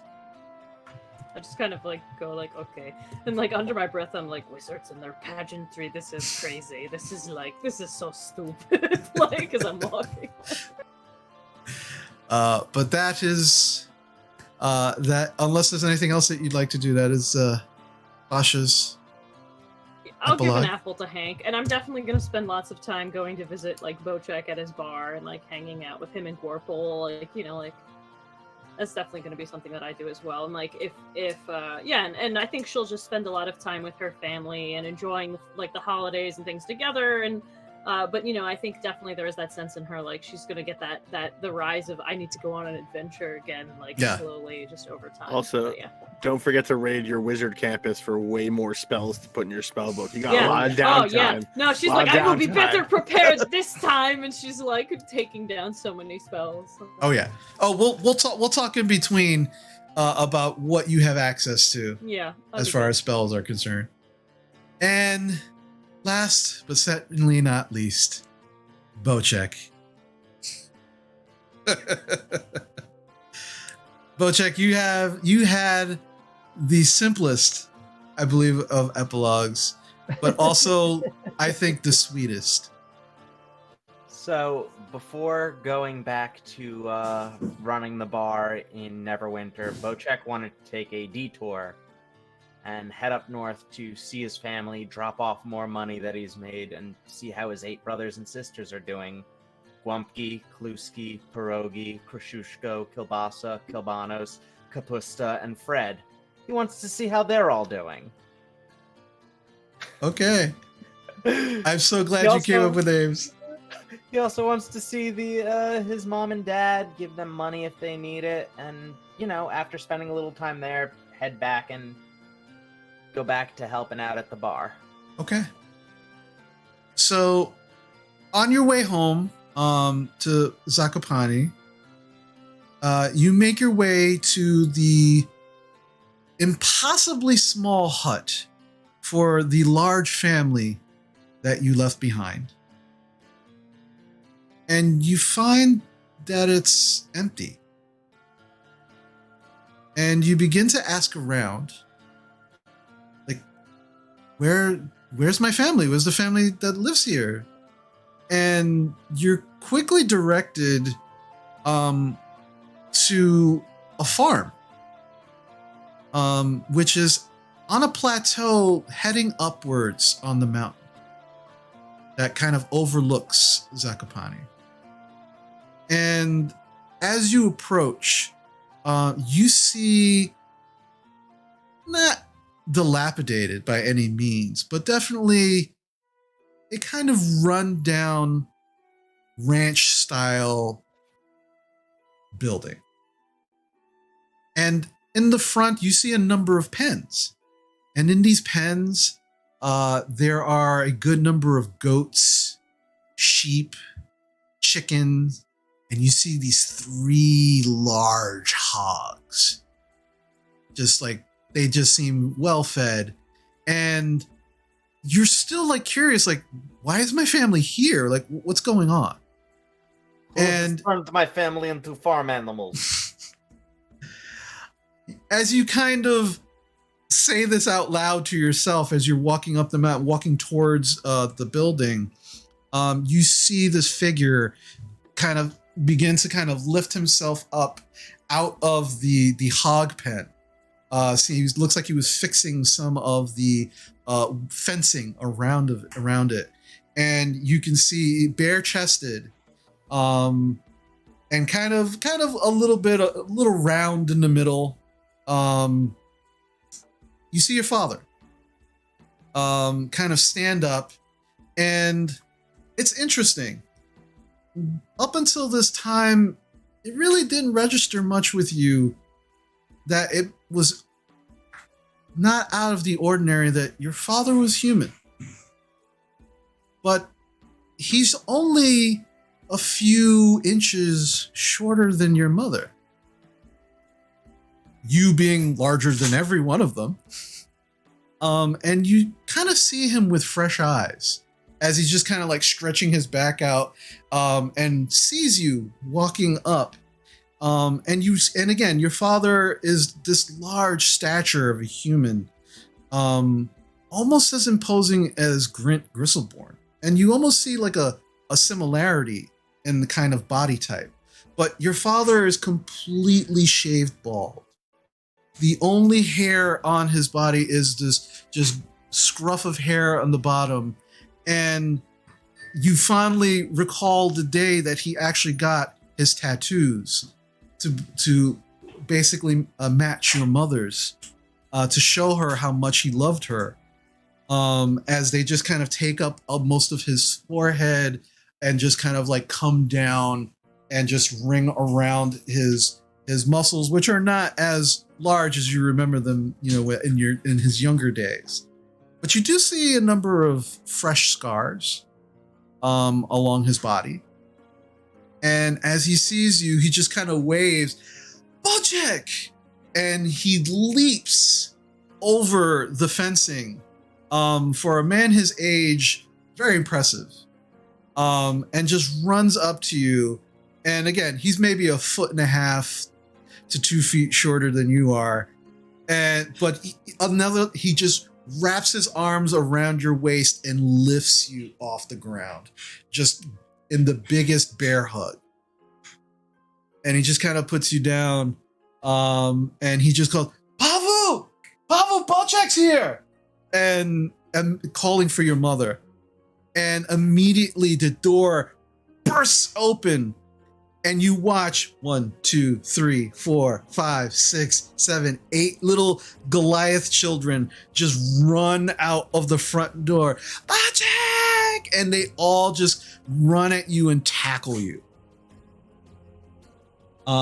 Behind them, coming out, is your mother, who is just kind of standing there with this huge smile on her face, mostly bald except for the large braid of hair just kind of coming down around and wrapping around her neck a few times. You can see the gray kind of starting to settle in. Your father fully gray. And they just kind of look at you and they're just so smiling. They're just kind of like laughing as they watch the children just kind of dogpile on you for a few minutes. And your mother just kind of like, all right, let's get off of him. He just got here. He needs food. Look at him. He's wasting away. Come on, let's go. Come on. Hello, family. Money problem solved. Yeah, and you just drop the sack, and your father's eyes and your mother's eyes just kind of raise, and they just kind of look at each other. It's like, all right, let's just bring this inside. And your father just kind of grabs the bag, and you all as a family head into the house. And as you do, this is a Goliath-sized house. It seems like there was a second floor, but they just completely demolished the second floor just to make headroom. The kids are super excited to see you, and they're just kind of like, a couple of them are just on your legs as you're just kind of walking. They're just kind of like gripped around your legs walking. Two of them are on your back. And again, this is nothing for you.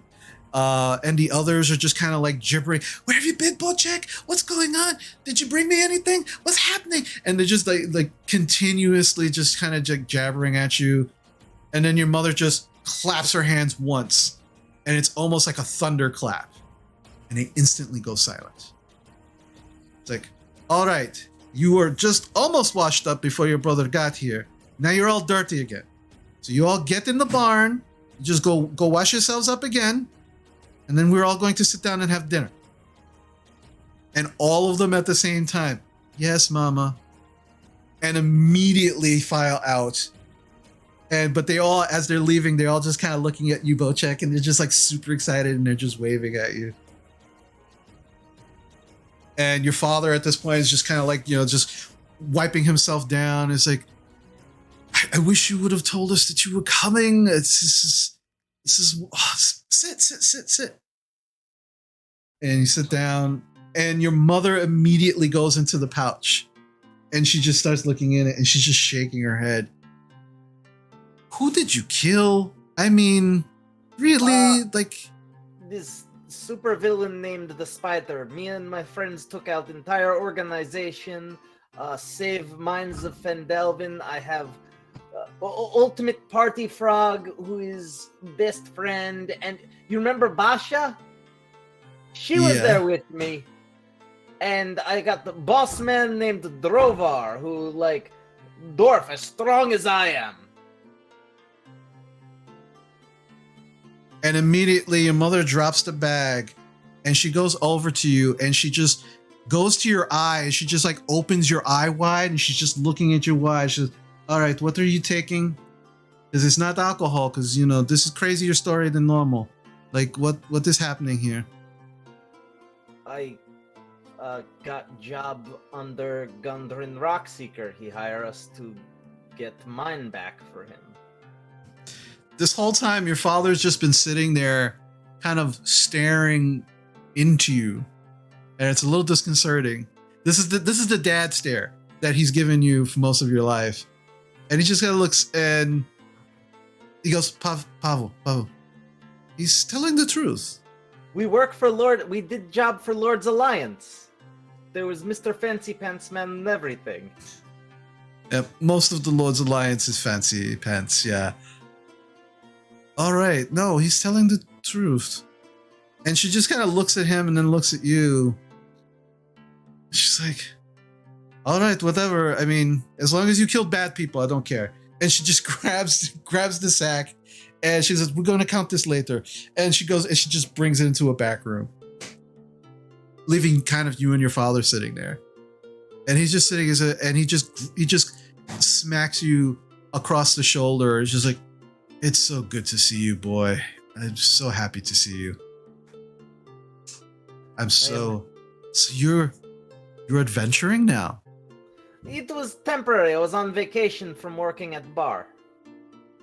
Vacation? Some vacation that you come back with a sack full of gold. Well, there was more, but I had to spend some of it helping people. No, and he kind of looks around and motions to the building that you're in. Bojack, the money that you've been sending us, we were able to get this far. You've been helping us more than you know. And now this? I mean, What about you? What do you want? I want to go work at the bar and sell beer I make. You don't want to own your own bar? I mean, I could, but I have friend. He is not 3 kobolds in trench coat. Wink, wink. He maybe not survive without Bocek help. All right. Okay. All right. I think I'm putting the picture together. And again, you don't say the wink wink part. Just I since you were little. I mean, all right. That's fine. And so he kind of gets up and he continues to stretch a little. And now you see his back. And you can see that there are absolutely more scars than you've ever seen on his back before. Most of them seem to be healed, been healed for some time, but they're new to you. Okay, the fuck happened to you? He turns around and goes, "Oh wow, your friends teach you that language?" Yes. Okay, yeah. Drovar was in Dwarven military. Okay, that I deserve that. Okay. You mean this? And he kind of motions to the scars. Well, I mean, we have the farm, and we've been using it mostly to feed ourselves. And we do make we do make some money selling, eggs and things like that to the folks in town. But I've been doing some work with the church.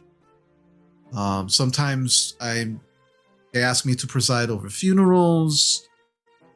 Occasionally there's random undead that need clearing out from some crypts, and so I go in and I help. And I mean, it's not a big deal. I mean, I can take care of it, but sometimes they get me. I get scratches here and there.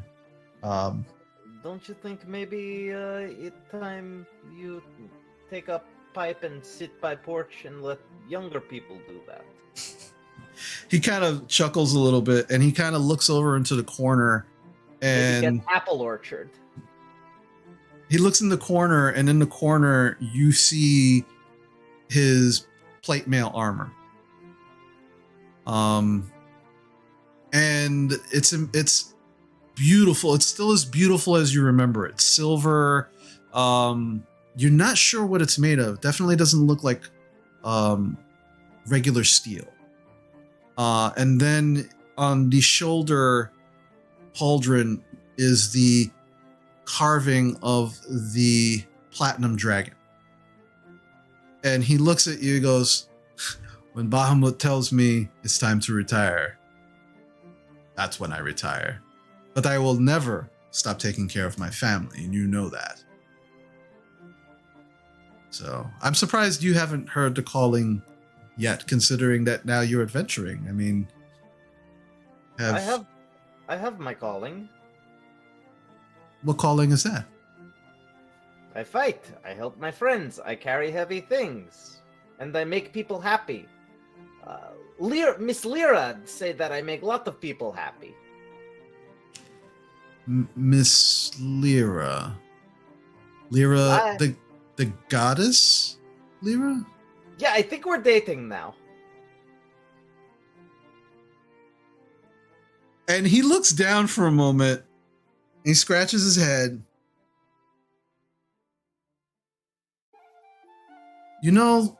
That oddly makes some sense. And at this point, your mother walks in. He goes, "So your son is dating the goddess of joy?" And your mother looks at you. She goes, "So when are you bringing her over? When do we get to meet her?" I don't know. She only shows up when I'm in trouble or sleeping or that one time that I asked her. It doesn't sound like a healthy relationship. I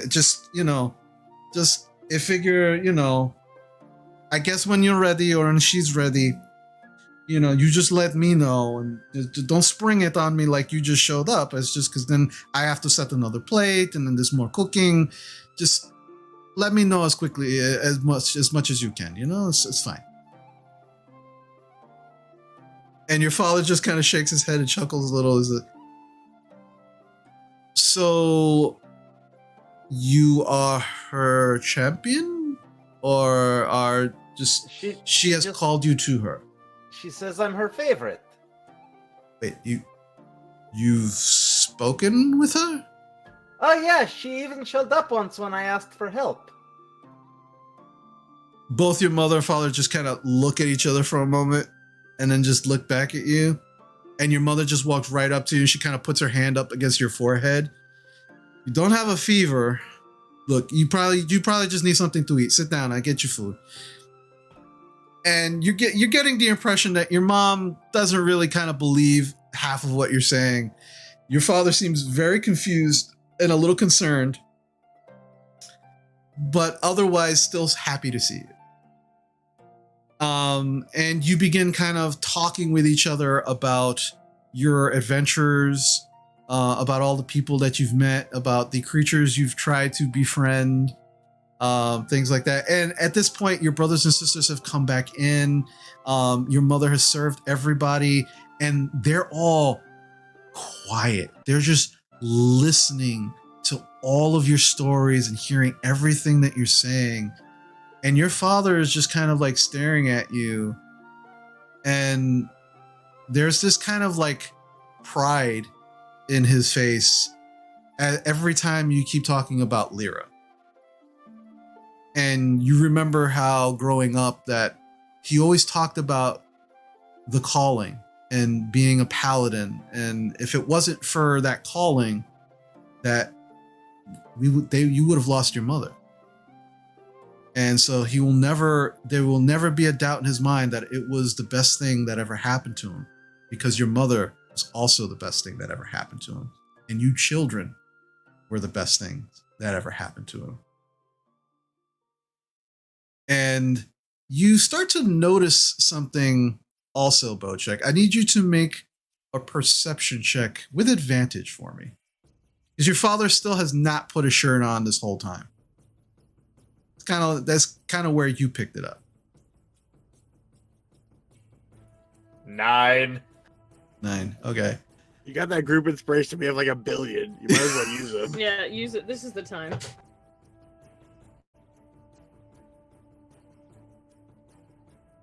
All right, with the group inspiration, nat 20 for a 21. Nice. All right. So as the evening begins to wind down, and your brothers and sisters, some of them are just kind of like falling asleep at the table while you're talking, because they just are so entranced by everything you're saying. Your father begins to kind of pick them up and start taking them to the room. And as he turns around, and you can still see some of the scars on his back, you notice one scar that looks very, very familiar. And as you kind of like squint and stare at it, it looks very similar to one of the runic scars that Gristleborn had on him.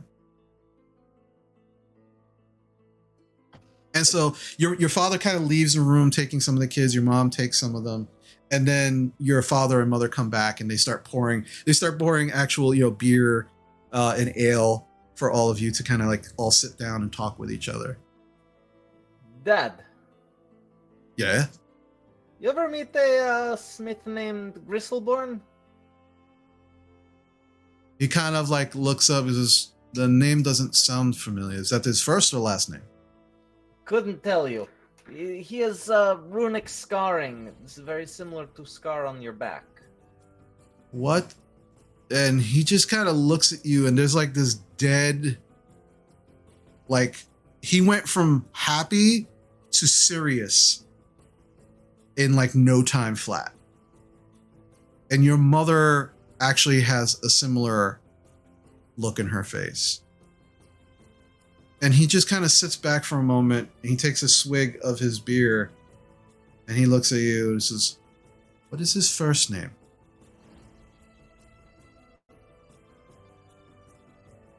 I don't remember. What does he look like?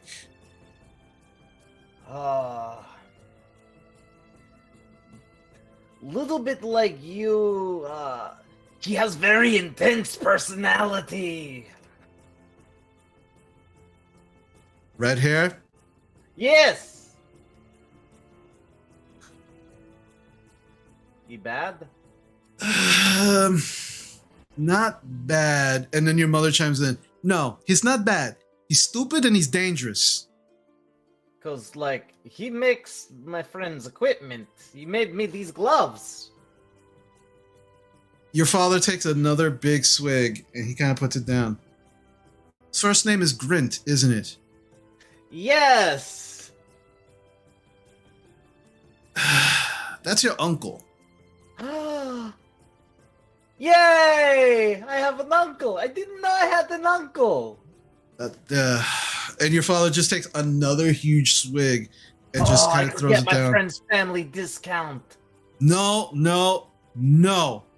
And your father just slams the cup down and he goes, I have not spoken to him in years because he killed our sister. Your aunt. With his stupid and dangerous experiments. So, while he didn't mean to do it, he also didn't learn from his stupid fucking mistakes. If it makes you feel better, he cordons off where he works and doesn't work with anybody else inside. He kind of sighs. And his stupid mistakes did save my life. I'm sorry. It's not, and he kind of like eases up a little bit. You didn't do anything wrong, Bocek. It's nothing. You did nothing at all. It's just he's a very dangerous person. He is not bad. He's just, I've not seen him in many, many years. I thought I would never see him again or even hear his name. Obviously, he's changed his last name. And you do know that while your father decided to relinquish his last name in honor of your mother and Goliath and in your specific tribal culture, your father's original surname was Whitemore. And so he just looks at you, look, just be careful around him. Please do not tell him that you know who he is, because he's going to want to find me and see me, and I've still have not forgiven him for what he's done. I will promise that I will not let him find you, but I cannot make a promise that I will not try to get to know someone who is related to me. And you watch as like there's this kind of internal conflict in your father, and your mother just kind of like goes over to you and she kind of puts both her hands on your shoulders and she goes, Bocek, you are a sweet, sweet boy. And I understand, because we have always told you that family is very, very important. So if you feel that you need to know him more, that's fine. But please do as your father says and be very careful. I will be careful, and I will not tell him where you are. If you ever decide you want to do things on your terms, he is in Phandelvin. Your father just kind of like nods and Phandalin. he he kind of nods and takes another big swig, and he goes, "All right, so let's not even talk about him anymore. You are home. This is the most important thing. Let's celebrate." And you spend the rest of the evening celebrating, drinking, telling your parents the stories that you couldn't tell around your brothers and sisters. Drinking out of a goddamn Electrum mug. Yeah, which your father is super impressed by. He's like, "That's it's beautiful. It's one of your treasures. That's wonderful." And you can spend as much time with your family as you want before you begin heading back to Neverwinter. I spend about 2 weeks there before I head back to Neverwinter. Okay. How much gold did you give your family? Out of the 249, I'd say I gave them 149. Okay. And so as you leave, your father just kind of looks at you, and he's just like super proud of you. And he just looks at you and goes, "Bocek, you keep being you. You keep helping people." And when Lyra comes talking to you again, keep talking to her. Because you're right, you have found your calling. And I couldn't be happier for you. And your mother comes out and she goes, "Look at you, you've got schmutz on your face." And she goes like, and she just kind of starts wiping it off your face with her saliva thumb. And you're just like so used to it at this point, but it's still like, "Ma." And you make your way back to Neverwinter, where your boss, super happy to see you, very, very flustered as you can see the 3 kobolds not in a trench coat, trying to kind of like serve beers to people and ale and having a very hard time doing it. And as you walk in, "Oh fuck, Bocek, and they just drop what they're doing and just literally just like wobble over to you and just grab your arm, and it's like, "I'm so happy to see you. Get back behind the bar. Welcome back." Yes, no problem. Bossman, before I left, you loaned me 100 gold, remember? Uh-huh. Here's payback. They give it back to him, and he just kind of looks, and you watch as he kind of drops it towards his stomach, and then you see like a little muzzle kind of stick out and sniff the bag, and then just go right back inside the jacket. It says, "You're a good kid, Bocek." And just kind of shove it into his pocket. "All right, get back behind the bar. Get back to work. It's good to have you back." All right, question. All right. Is it all right if I start selling my homemade beer here now? Sure. Okay, I'm going to want some of the money from my homemade beer. How much? Well, that depends. Are you going to pay for ingredients? This is getting complicated. All right. How about this? You sell my stuff. You get paid your normal pay. Anything you make and you sell, you just take the money. Okay. And you watch as he just kind of like leans the head down and begins talking to his stomach in a language that you don't understand. And then the stomach seems to talk to the crotch. And then they go, yeah, that'll work. That's fine. Welcome back, Bocek. And they just kind of go back, kind of wobble back into the office, slam the door. And you hear a loud, audible 3-person sigh as that door slams. Hello, patrons! Bocek is back! Yay! I make homemade beer now. Who wants free sample? One person walks in, sees you behind the bar, turns around, walks right back out. Free beer! Turns around, walks right back in. I was gonna say Basha is definitely gonna walk. That's in at right. some point. Hey, wait a minute. Where's your friends? Didn't you send people here to work for you?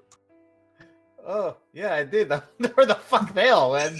Who knows? There's nobody here but you and your boss. I mean, as Gorple kind of comes in, they're probably in the local jail. I mean, you sent a bunch of monsters yeah. to the gates of Neverwinter. I told you it wouldn't work. Drovar is not there. I mean, I didn't do any trips to Neverwinter. That's He fair. thinks they've been nailed to the wall by the city guards and everything. It made an Set up as example a of. warning to others. Hey, you guys want to go get some medals and maybe get a medal for Drovar? Yeah.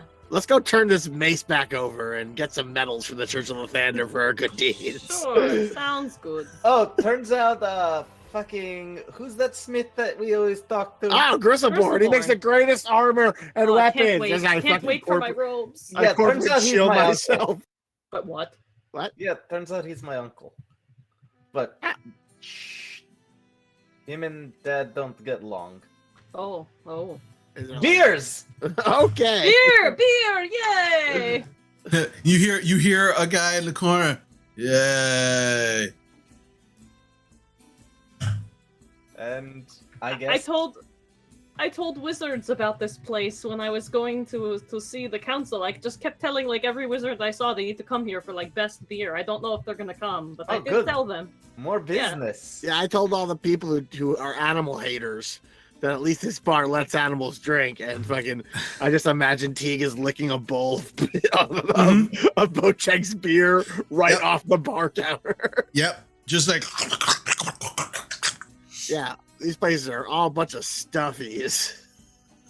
Yeah, all the patrons that are in this bar right now are as far away from wherever Teague is as possible.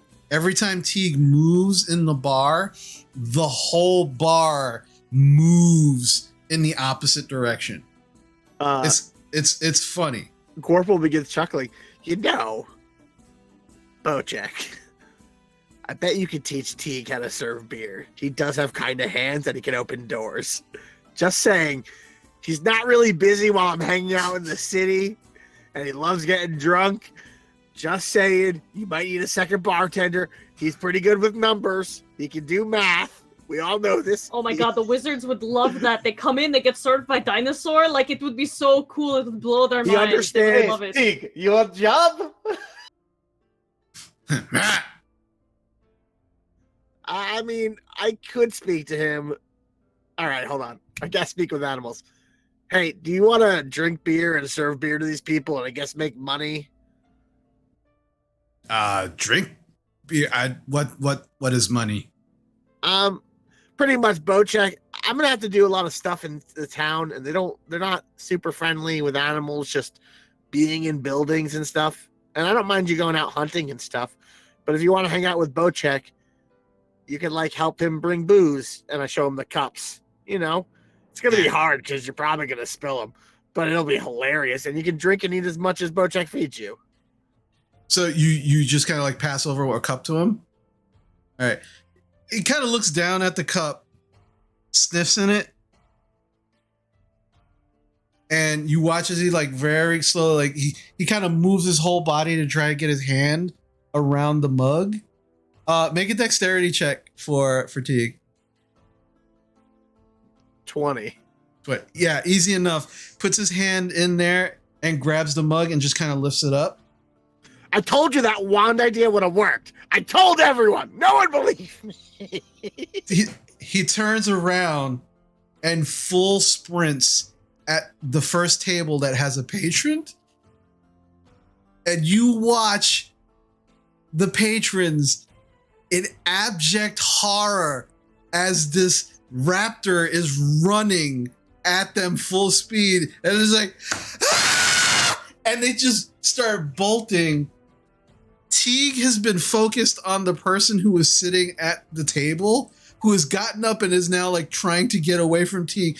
And Teague is now chasing this person around the bar. Beer. If you stop, he'll stop chasing you. It's gonna kill me! No, it has a beer in its head. It's giving you beer. The bar is cleared out except for Teague and this one patron who is in the corner trying, like, clawing desperately at the wall behind him. All right. Listen, when you show fear, it makes them hungry.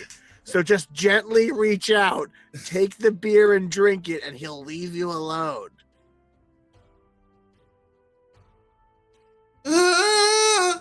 And it just does it, just like putting his hands out for the beer. Teague just kind of gets closer. There's like maybe a quarter inch of beer left in the mug because it has been sloshed around as Teague has been chasing him. And he just takes it very slowly and like puts it to his lips and is just staring at Teague the whole time. And I kind of just like do the, and Teague will just come back. Yeah. And he immediately drops the mug, runs right out of the bar. All right, bro, check it's a work in progress. We probably got to get him a trench coat or at least a hat. Apron. Aprons make people more comfortable. Oh, yeah, they know he's working then. That Exactly. They thought it was just a patron trying to give them beer, and you never accept a uncovered drink from a patron. Yeah, that checks out. This'll work out well. I see nothing going wrong. I bet your boss are gonna love it. Oh, absolutely. Boss, I got this new employee. As you turn around, you're watching as your boss is already looking through the very small crack in the door. And it's like, that was fucking frightening as shit. This is my buddy Teague. He's Oh, yeah. awesome. He can Put a also fucking fully apron on him. and just slams the thing.